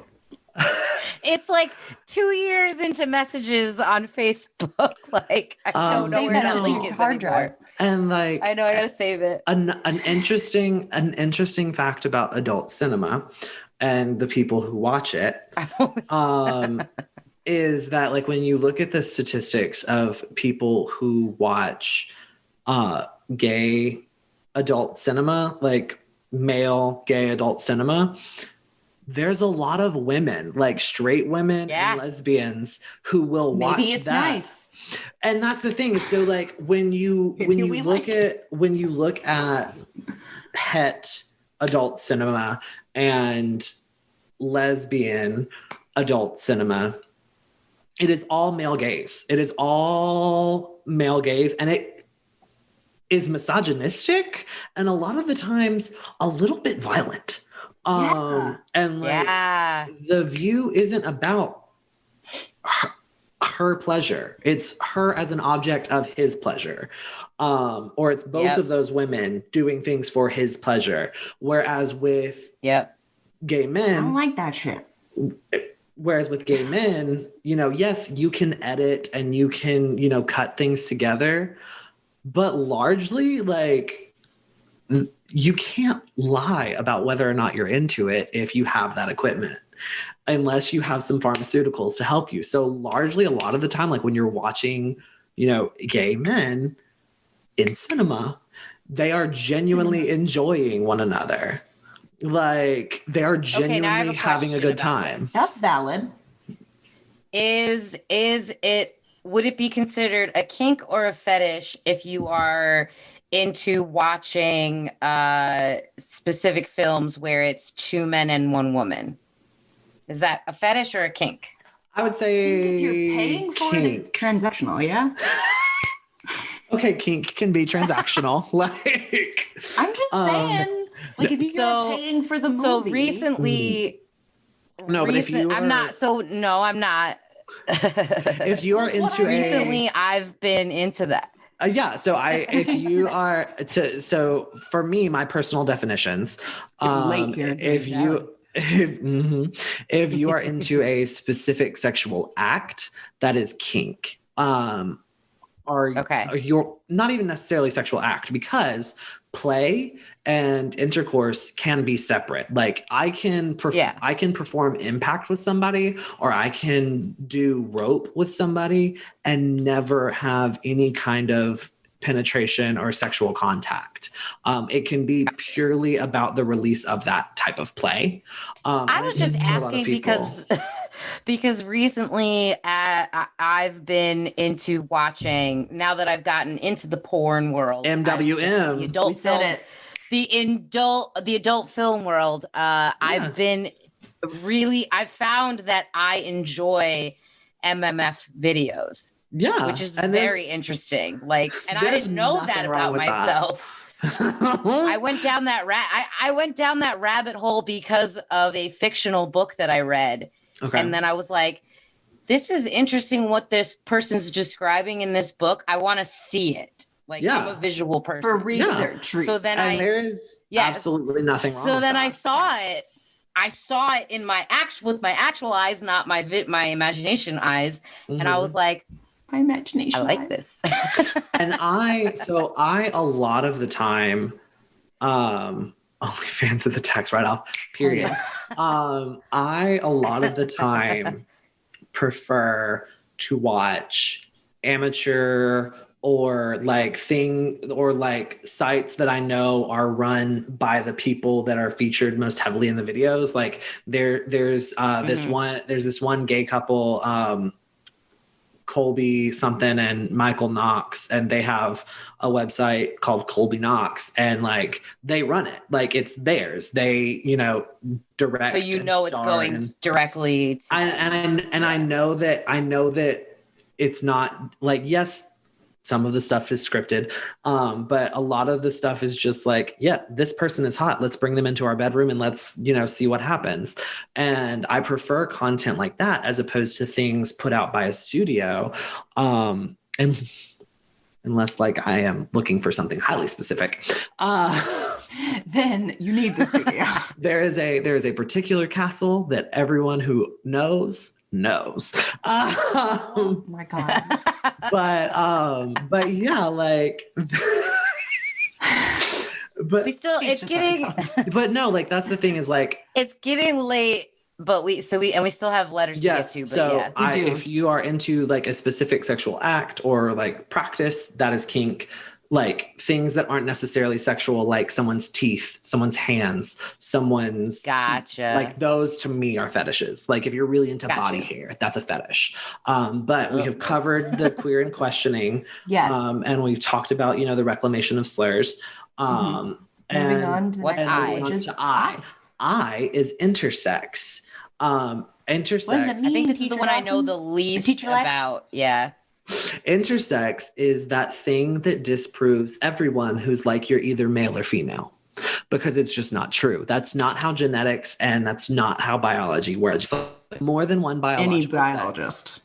It asks we'll tell any you. biologist, any biologist worth their salt that didn't go to Trump University would tell you that there is more than one biological sex. You can have XYX, you can have XXX, you can have XYY. Like there's all kinds of intersectionality that you can have. There's so many fucking combinations. It's almost infinite. Like it's ridiculous. Mm-hmm. You can also, and that can also manifest physically. Like you can have, a uterus, but you can also have a penis and testicles. Like your ovaries can like, because we all start like, even if you are very firmly XY or XX, we all start with female genitalia. That's why they won't tell you the sex until further along down the line, because your shit falls out. That's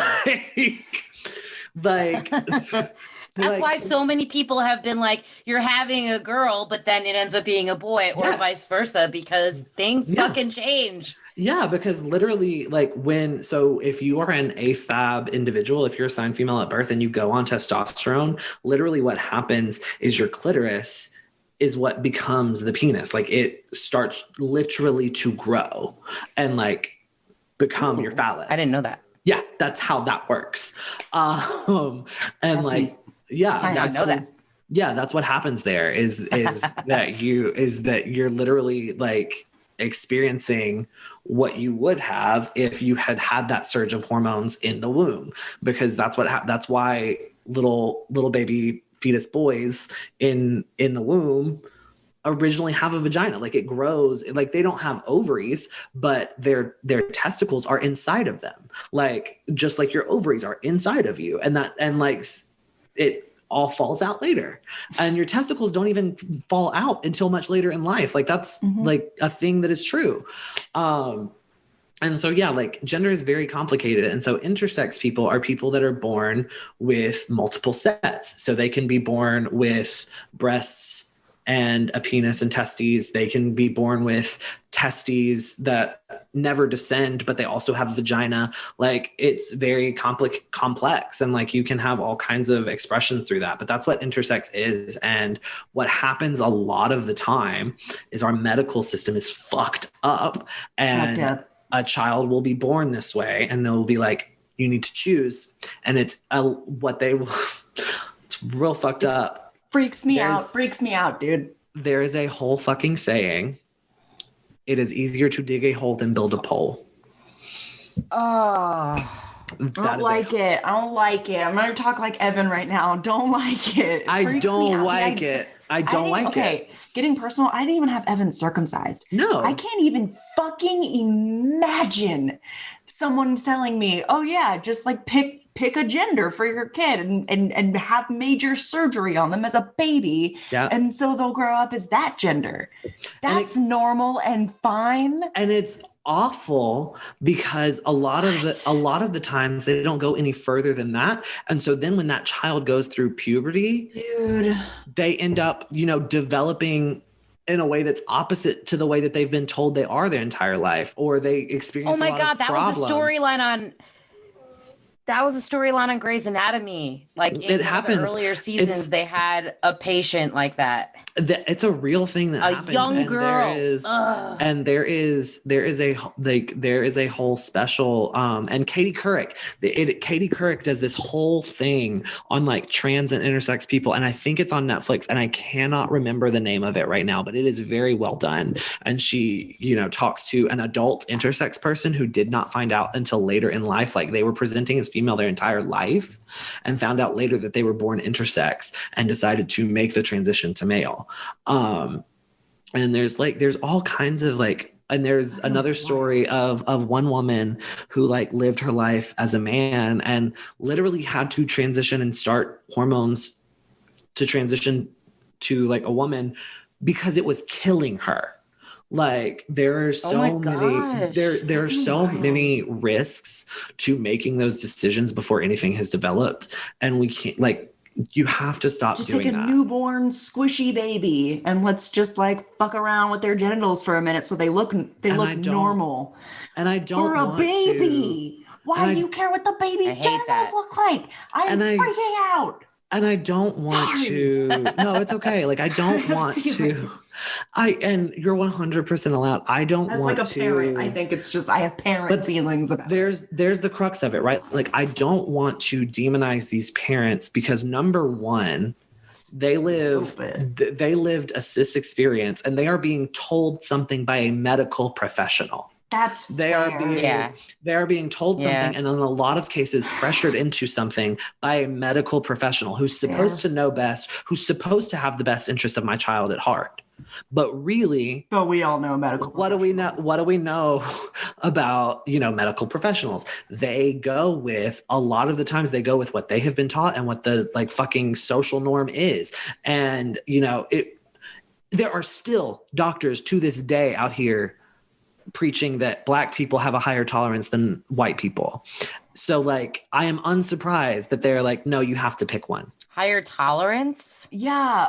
Black people are generally not given as many like for higher pain medicine mm-hmm. in like the hospital. They are generally not believed or given the same amount of pain medication or anesthesia. Actually, I did or know anesthesia. That. Yeah. Anesthesia, because doctors who went to doctor school have like the fucking for audacity 8 fucking years to spend thousands of dollars to turn around and say that for some goddamn reason, Black people don't react, they are higher pain tolerance, so we don't have to give them the same amount of anesthesia or pain medicine.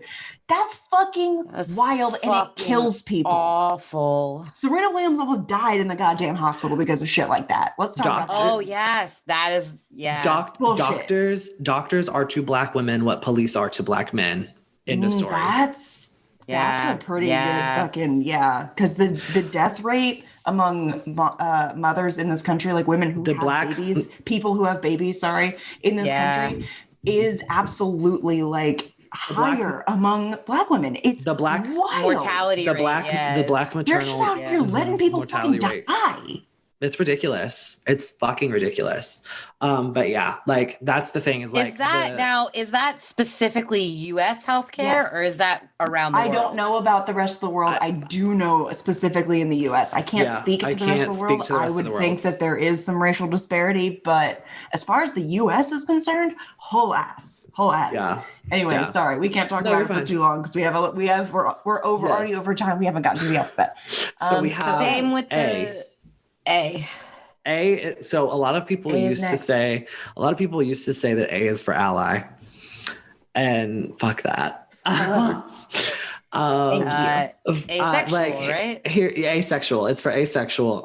And the thing is like, do not get me wrong. I love my allies. We need our allies.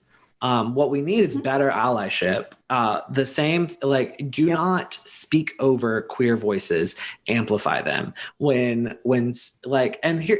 so from a personal level, I do not have the energy to be the sole educator of everybody in my life. So sometimes if one of my friends wants to be like, no, their pronouns are they, them, and this is why, and blah, blah, blah, that is wonderful. But more times than not, what you need to do is don't point them to me, but learn yourself and pass those resources on. Find somebody who's literally a queer educator who's a trans educator who talks about these things openly and has fucking TED Talks and videos on these things that you can give to this person as a reference. Out there. They're 100% out there. And yes, the statistics. They already dumped it. They already talked about it. And the statistics do show us that the only real change, the only measurable lasting change comes from positive interpersonal relationships and interactions with people from those groups across everything, across race and gender identity and religious identities, across all of these things. The only thing that genuinely changes a person's mind is consistent, positive interpersonal relationships, but you have to open the door with that education. So a lot of the times what I do is if I don't have the spoons for it, I say, okay, here are these resources, look into these, and then come back to me and we can talk about it.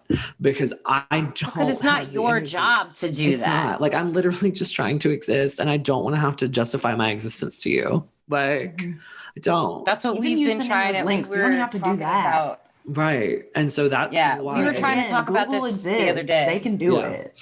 Right. Google is free. Google is free. My mom was asking me a question about something one day and I didn't know the answer. So I literally just sent her a coupon for one free Google search. I don't know everything and I don't have the energy to talk about everything all the time. So educate yourself a little bit and then come back to me and say, hey, I read this. What is your take on it? And that is a completely different conversation, right? Because you're no longer putting the weight of education on me, you're putting like, you're wanting a refinement of it. And so like, that's the way to be a better ally, is to do those things, is to like amplify queer voices, put out those resources, be a positive, interaction. But A stands for asexual, and asexuality has a spectrum, just like, I don't want to say regular sexuality, but like the that other can't stuff. Be right. That's not right. But like asexuality has a spectrum, just like other sexuality. And in asexuality, you have, people who are demisexual, who we talked about it earlier, need that interpersonal, they need that interpersonal emotional connection in order to develop a sexual attraction. Now, that doesn't mean that every time it is, months in the making. Sometimes you have these like flashbang like connections with somebody. You meet somebody and you like you talk to each other until fucking 5 o'clock in the morning, and that person. And sometimes it does take a long time. Sometimes you're like trying to do a thing and it never jives, but like that's okay too. But that's the crux of demisexuality, right? Is that like, yeah, you experience it, but it's a diesel engine. It takes a little bit more to rev it up. And then I just lost so many queer people with a car metaphor. No, but I love that analogy because that's how I feel. But that's how I feel about it. Like when I found out about demisexuality, it was like an awakening in my brain. Like, holy shit, that's what I've been feeling. And I didn't know there was a word for it. That like, I genuinely can't be, I've had sex where I wasn't sexually attracted to the person because it felt like it was for whatever reason it was, and it felt awful and I hated it. And then when I've had sex with people that I am actually genuinely sexually attracted to because I have that deep connection to them, I realized that's what it is. It's the fact that I need that emotional deeper level. And then emotional like thing. And then you have like you have what's called gray ace, which is like Grace. A lot of people who identify as gray ace, like they will sometimes experience sexual attraction, or they are, asexuals who will engage in sexual activity with a long-term partner because they know that partner like craves that kind of intimacy. And so they're okay with that. Gray ace is one of those that's a little bit more flexible. What are you talking about with cars? I can't drive. I'm gay. That's the royal gay. LOL. But that's, gray ace is another one of those terms like bi and pan. Like it means different things to different people. Then you have what is termed ace flex. And so that is somebody who is always on the asexual spectrum, but they're different. They don't have like a specific, like they're not sex repulsed. They don't like, maybe sometimes they engage in sexual activity, but very extremely rarely. Like ace flex is somebody who is always on the asexual spectrum, but they're at a different place. Gotcha. It's kind of like, because like asexual people are queer, but like if we're using like ace flex is kind of the way that I use the term queer. Like it's kind of, I'm kind of all over the spectrum of asexuality, whereas like I'm kind of like in between asexuality and like the other stuff. And then you have like asexuals who are sex repulsed. Like they don't want to see or interact with anything sexual. And these people could like not even like kissing. Like that's very personal to them. Like some sex repulsed asexuals don't kiss, or they specifically like don't make out. Like they don't engage in anything that could be considered foreplay or could be like sexually linked. And yeah, like I think there are a couple of more identities, but I am not as well versed in that. Which is fine. But asexuality Because like it goes yeah. into like asexual, aromantic, where you can, and those are different things going back, and like as much as gender identity and sexual identity are separate, romantic identity and sexual identity aren't necessarily linked. You can be bisexual and hetero romantic, or bisexual and homo romantic. Yeah, like there are bisexual people who experience sexual attraction across the gender spectrum, but only experience deep romantic intimacy with one gender, or usually with one gender. And then there are some people who are homosexual but are kind of unable to develop deep romantic bonds with men or women, like, and they have more of their romantic attraction and more of their romantic intimacy with their friend group, and that's fine too. Like that is, like, I have a friend who is a homosexual man. Like, he has sex with men, but he does not ever have a boyfriend. He doesn't ever like see himself marrying a man. All of his like romantic intimacy comes from his relationships with women, and that's fine. Like it's complicated, but like the human experience is inherently complicated. And so like, just because you are asexual doesn't mean you are aromantic. You can be both, but you aren't always. And it's aromanticism is a little bit more difficult because, like, what are we defining as romance? A lot of the things that people, talk about being romantic are things like, sharing your life story with somebody and like being physically close to them and enjoying spending time with them. But like, that's not friendships. That's describing friendship. Like, yeah. A lot exactly. of the you mean things, like having friends? a lot of the things that we like associate with romanticism aren't necessarily inherently like, I don't know. Like, societal norms are pushed upon us too much, and it's not anyone's specific place to define those things like for other people, because like I don't think that being romantic means that I gotta like hold your hand all the time, or like what if I want to hold my friend's hand?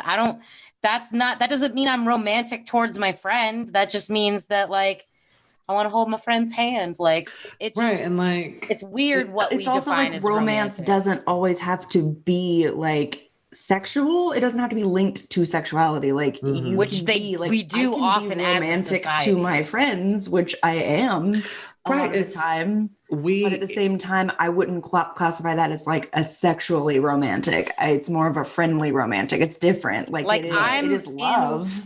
But it's different. I'm in love with Emily, but it doesn't have to be a sexual thing. Yeah, like it doesn't. No, like Emily and I fell deeply in love very quickly. Truly, like, madly, deeply. Like we are deeply in love and always will be. And it's that thing of like, what are you are you defining emotional intimacy as romance? Then all of my close friendships are romantic in that case.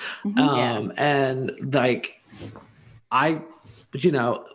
unless you're talking about things like I spend Valentine's Day with this person, which I've done with my friends, there's just so many things there are so many things that are like romantic about healthy interpersonal relationships. Like, your close friendships can be very romantic, and like people,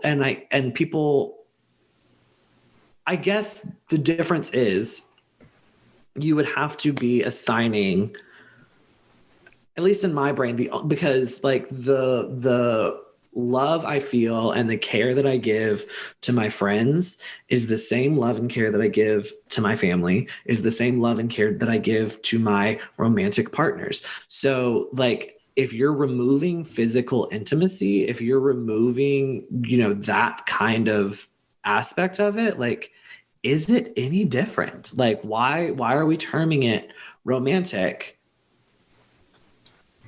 Yeah, I agree. Is that the whole reason we're terming it romantic? Because there's physical intimacy involved in it? Because there are lots of romantic relationships that don't have physical intimacy for any number of reasons.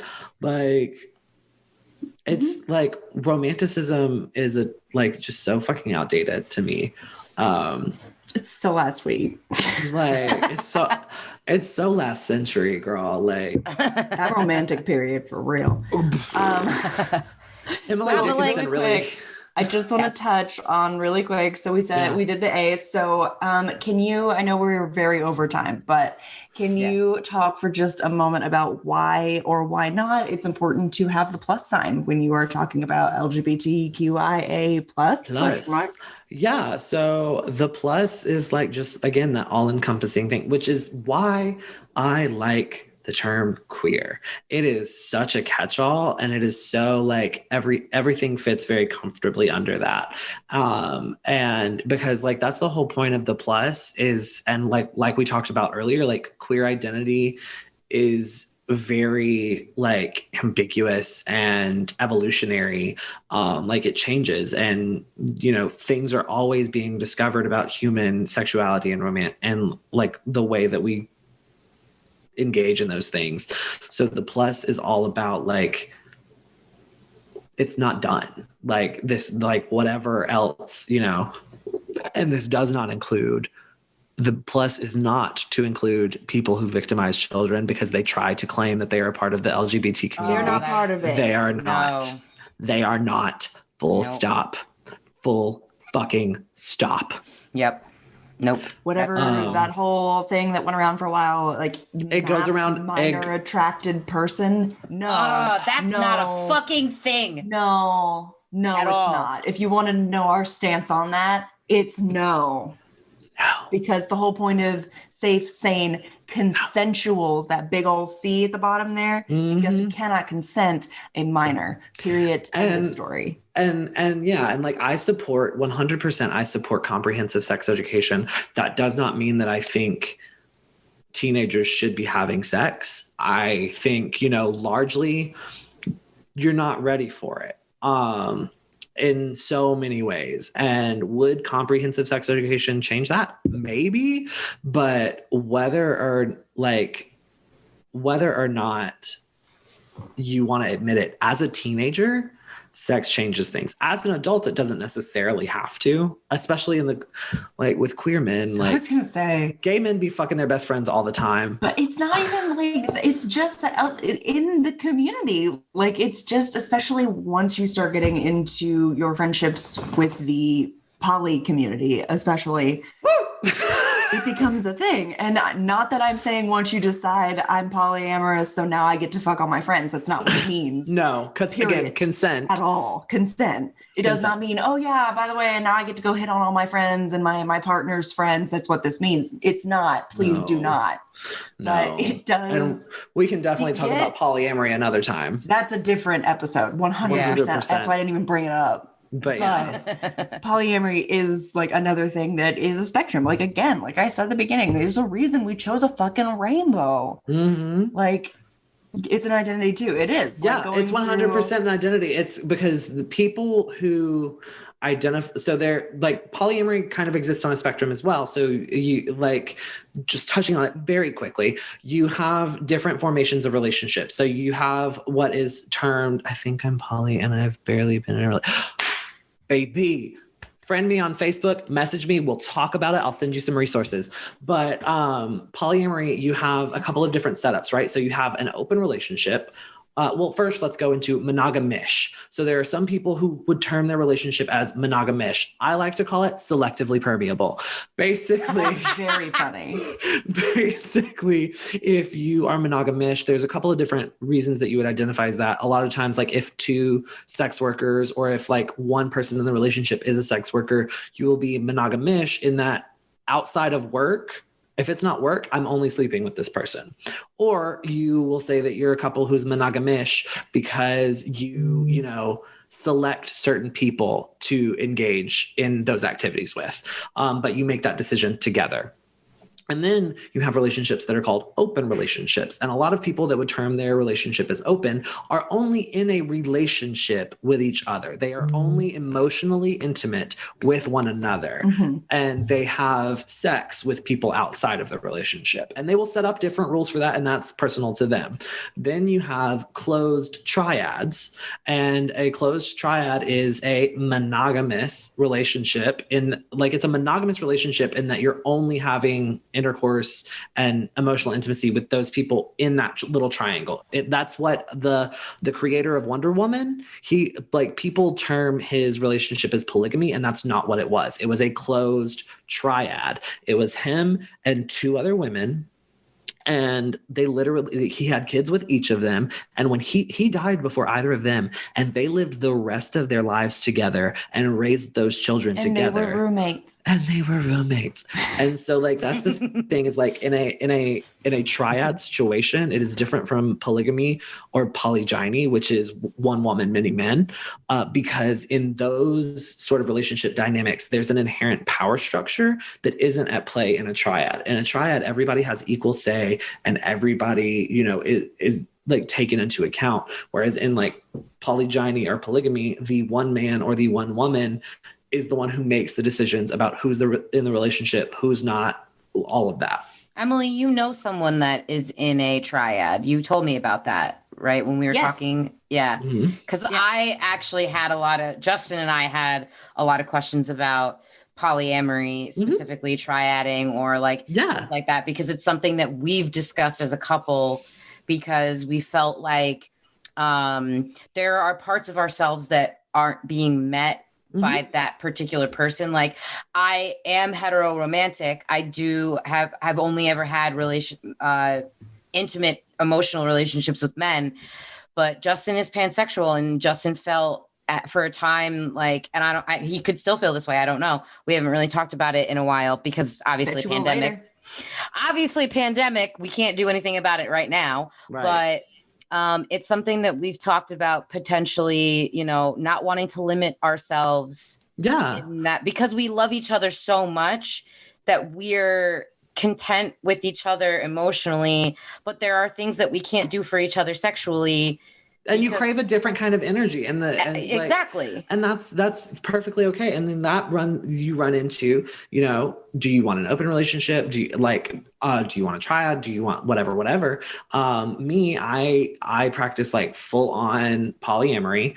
So, I don't have rules with my partners because I don't like that. The one rule is always be safe. Yeah. Be open about your as long as the lines of communication are open. And that's the thing is, and what is the question that you have, Justin? Or were you saying that Nicole was touching on a question that you have? It's going to take him a minute to type. That's fine. Oh yeah. Generally we have questions. Yeah. Yeah. We can absolutely talk about that. We should do a whole polyamory episode, honestly. Please. Because I want to know more. Yeah. I was absolutely in a relationship with. We ran into them in Dragon Con. Yeah, we did. I was I used to date them, the couple, the two people that we just turned into. Yes, I used to date both of them. I started dating her and then met him, and I knew that she was married. That was the whole thing. And then I met him, and then it was oh, we actually get along. And then they came over to help me hang up curtains. Did they hang you from the curtains? Talk about something that I don't know, didn't realize how that worked until you're part of it. That's not how it works. But then it's it was an open communication situation. I was seeing both of them at the same time and separately. That's what I've heard as far as polyamory goes, is the most important key ingredient to polyamory is honesty. It's honesty and communication. And so it's understanding. And I talked about this a little bit with Justin a while back when we were filming the Christmas special or the holiday special for Legends. Jealousy is something that is natural, but it's something that stems from either a perceived lack of something or your own personal insecurity. Oh, that's me hardcore. Yeah, I know why he brought that up. You can admit it. No, I know why he brought it up to you, because that's my issue. Yeah. A lot of the time, what happens with jealousy is that you are either one, seeing your partner do something with somebody and you're either feeling left out or you're feeling like they don't pay attention to you in that way, or they don't do things with like that with you. I have major FOMO. And so like a great way to get around that is like having that open communication of, hey, me and X are going to do this. Would you like to come? Or beforehand, hey, X really needs some independent attention. And it is important that I honor that, as they are another partner of mine. If you are having a truly like constellation situation, constellation being like everybody is not necessarily connected directly to each other, but we all come back to make a whole. Oh, I got you. Mm-hmm. And so you have things like a hinge. So like within a constellation, you can have like a specific hinge where like this person is seeing this person and this person, but these two people don't interact. So you have a hinge.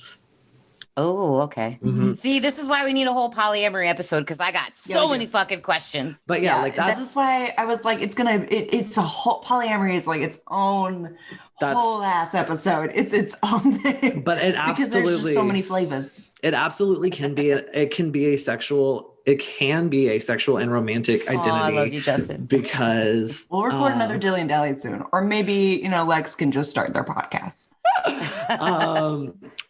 But yeah, like with polyamory, it can be a sexual and romantic identity in that there are people who genuinely like feel unfulfilled by just one person, and they need more in order to meet their both romantic and sexual needs. Which is what I need to get over, because it's not about you. Yeah, exactly. It's not about you. It's not your shortcomings. Yeah. It's not about that. Which is the problem that I've had to come to terms with in my own head when it comes to my marriage, is that my marriage is solid. Like we love each other so fucking much. It's not even funny. Justin is my best friend.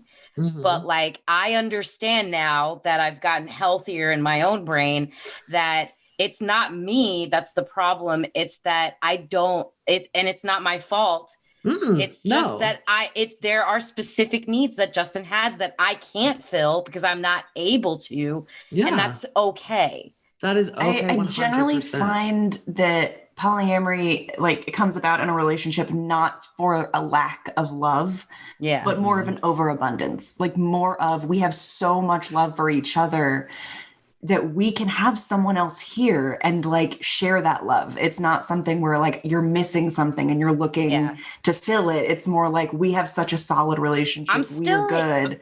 We can have someone else here and still chill. I'm still on that journey in my head, but like, I know that is the case now, that it's not me and I didn't do anything wrong.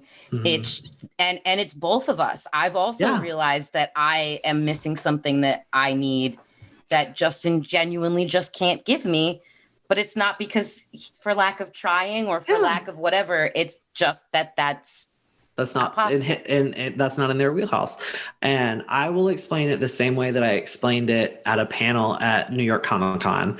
Polyamory at its root is about understanding that the heart is not a box. It does not get filled. It expands the more that you love, and it just grows with every partner, with every experience that you have. It grows.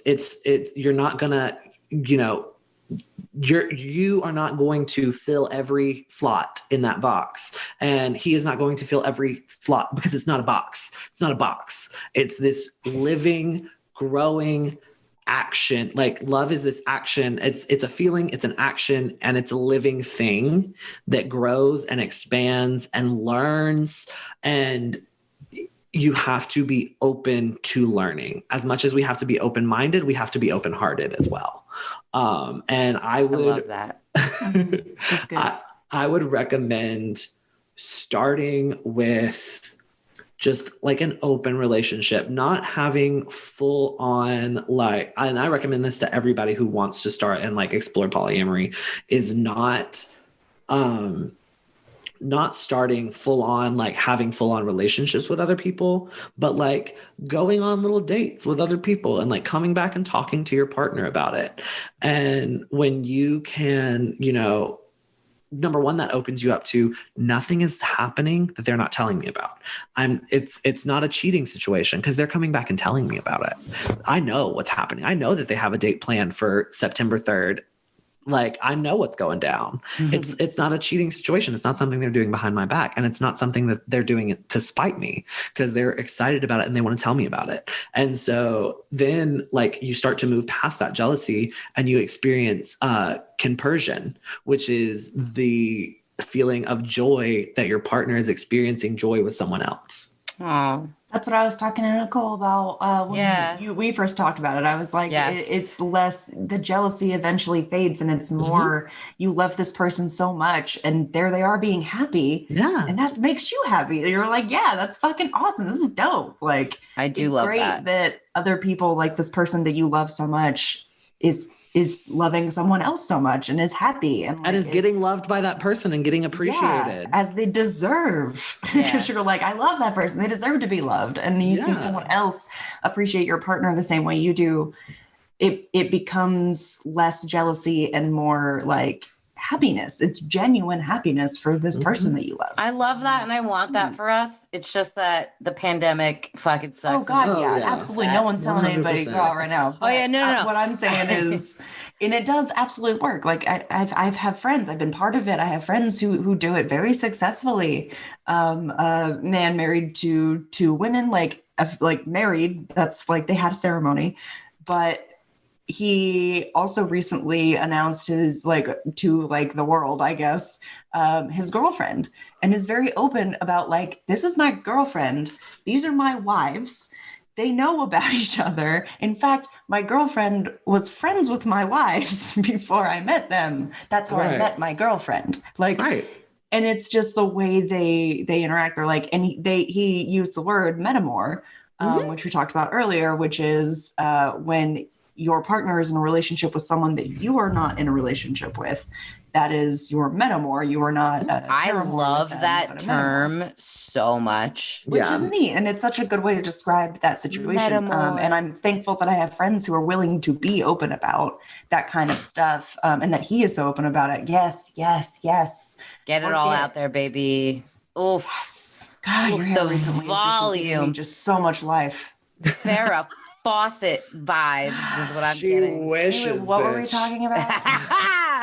We were talking about wrapping this up because we are like, thank you guys so almost. Much. Thank you guys so much for joining us. And I have really, really, really fucking enjoyed this. I can't wait to talk more about these things. And like, if you have questions or want resources, there are definitely great places to find it. But you can also find me on Twitter at AUPlatedGarbage. You can find me on Instagram. No, don't find me on Instagram. Never mind. Don't find me on Instagram. But you can. I lied. You can 100% find me on Twitter. I will be happy to interact. You can find me on TikTok at Lex Lux, LEXLUXE. And I hope you all have a beautiful night. Thank you for joining. Send me that video. Yes. Same. Thank you so much to Dawson. Lex, sorry, I keep doing that. Thank you to Lex so much. Because I still have more questions. Let's be real. Absolutely. Again, you have my number. One. But I know that Emily and we have these kind of conversations together, and it's good to have another voice, to like another soundboard that I feel comfortable with discussing these things, because it's not something I feel like I can talk about with just anybody. And now I'm putting it out on the internet, so here it is. That's a mood. Like I'm sitting here, like I scream at Twitter about my mental illness, but like I can't talk to my fucking mother. Like Man, Oh, that's amazing. honestly, like it's great. But like I know that both Emily and I really appreciate you coming on and sharing your truth and your life and your story and all that stuff and answering our questions and being open to discussing it with the chat and all that stuff. So Yeah. Which, like, and again, this isn't obviously like, you know, a free pass to go just talk to your queer friend and then they'll be super open like Lex is. This is Lex, who has very specific information and has done research and has the background and knowledge that we don't, has offered to come on our show and talk about this kind of stuff. So this is obviously me. I don't want too familiar people. Oh yeah. No, like this is me exercising my agency and deciding to have these conversations. And if you do find me on Twitter and you do reach out to me, know that you are not entitled to a response. Know that, I am a person of very complex mental illnesses, a very complex living situation. I, have my own issues, my own real life to deal with. So I will not always have the energy to engage. I will always, if I don't have the energy to engage, I will at least try to acknowledge you and say, hey, I have seen this. I cannot currently get into this, but I will get back to you if and when I can. So please always know that just because somebody is a personality on the internet and that somebody has, said that their DMs are open, that does not mean that their DMs are responsive. And it does not mean you are That's entitled. so fair. That's valid. Yes. Yep. So, I mean, at the end of the day, it is not a queer person, a Black person, an Indigenous person, a Latino person. Like, it is not that person's job to tell you at whatever you want to know. It's your job to learn about their stories and come at it from a different way. It's not anybody's, like, in the community's job to lecture you or to educate you. You need to go out and do the work for yourself. Yeah, but there are people who are in those communities who are offering to tell those stories and are standing up and saying that you just have to look. Yeah. You just have to Google it and look around. It's really not hard. It's really not hard. And like, at the end of the day, if you want to be a really good ally, like that's what you have to do. You have to do the legwork and get out there and look for yourself. People are out there willing to talk about it. You just have to look. You have to look. And it's definitely not just a random person you found who happens to be queer and you could just reach out to them. Yeah. Do some research first. Look on Google, find people who are talking about this, and then you'll get your answers. Like, I want people to understand that this conversation feels exclusive because we talked about very exclusive things, but these are conversations that are already out there. They're already people have done this work. There are people who know so much more than me. Like, there are people who definitely know more so than much me. more. Same. And like, I don't pretend to be an expert on anything. Like I said during the conversation, I am speaking from my experience and the things that I have learned from other people. So clearly there are other people to learn from. Please go beyond the first 5 results on Google. Yes. Please, use other fucking search engines. Like, find those resources. Look it up. We've been, shit. Okay. We love you. Go. Thank you. Thank you. If you want to find me somewhere, I don't know why you would, but if you want to talk to me, I am at Neurotic Good on most social medias. Nicole? I am at Nicole the Nerdy on most social medias as well. We are, just a reminder, we are part of, Nicole and I are part of Legends of Lanamora, which is the flagship podcast for Novi Entertainment Studio.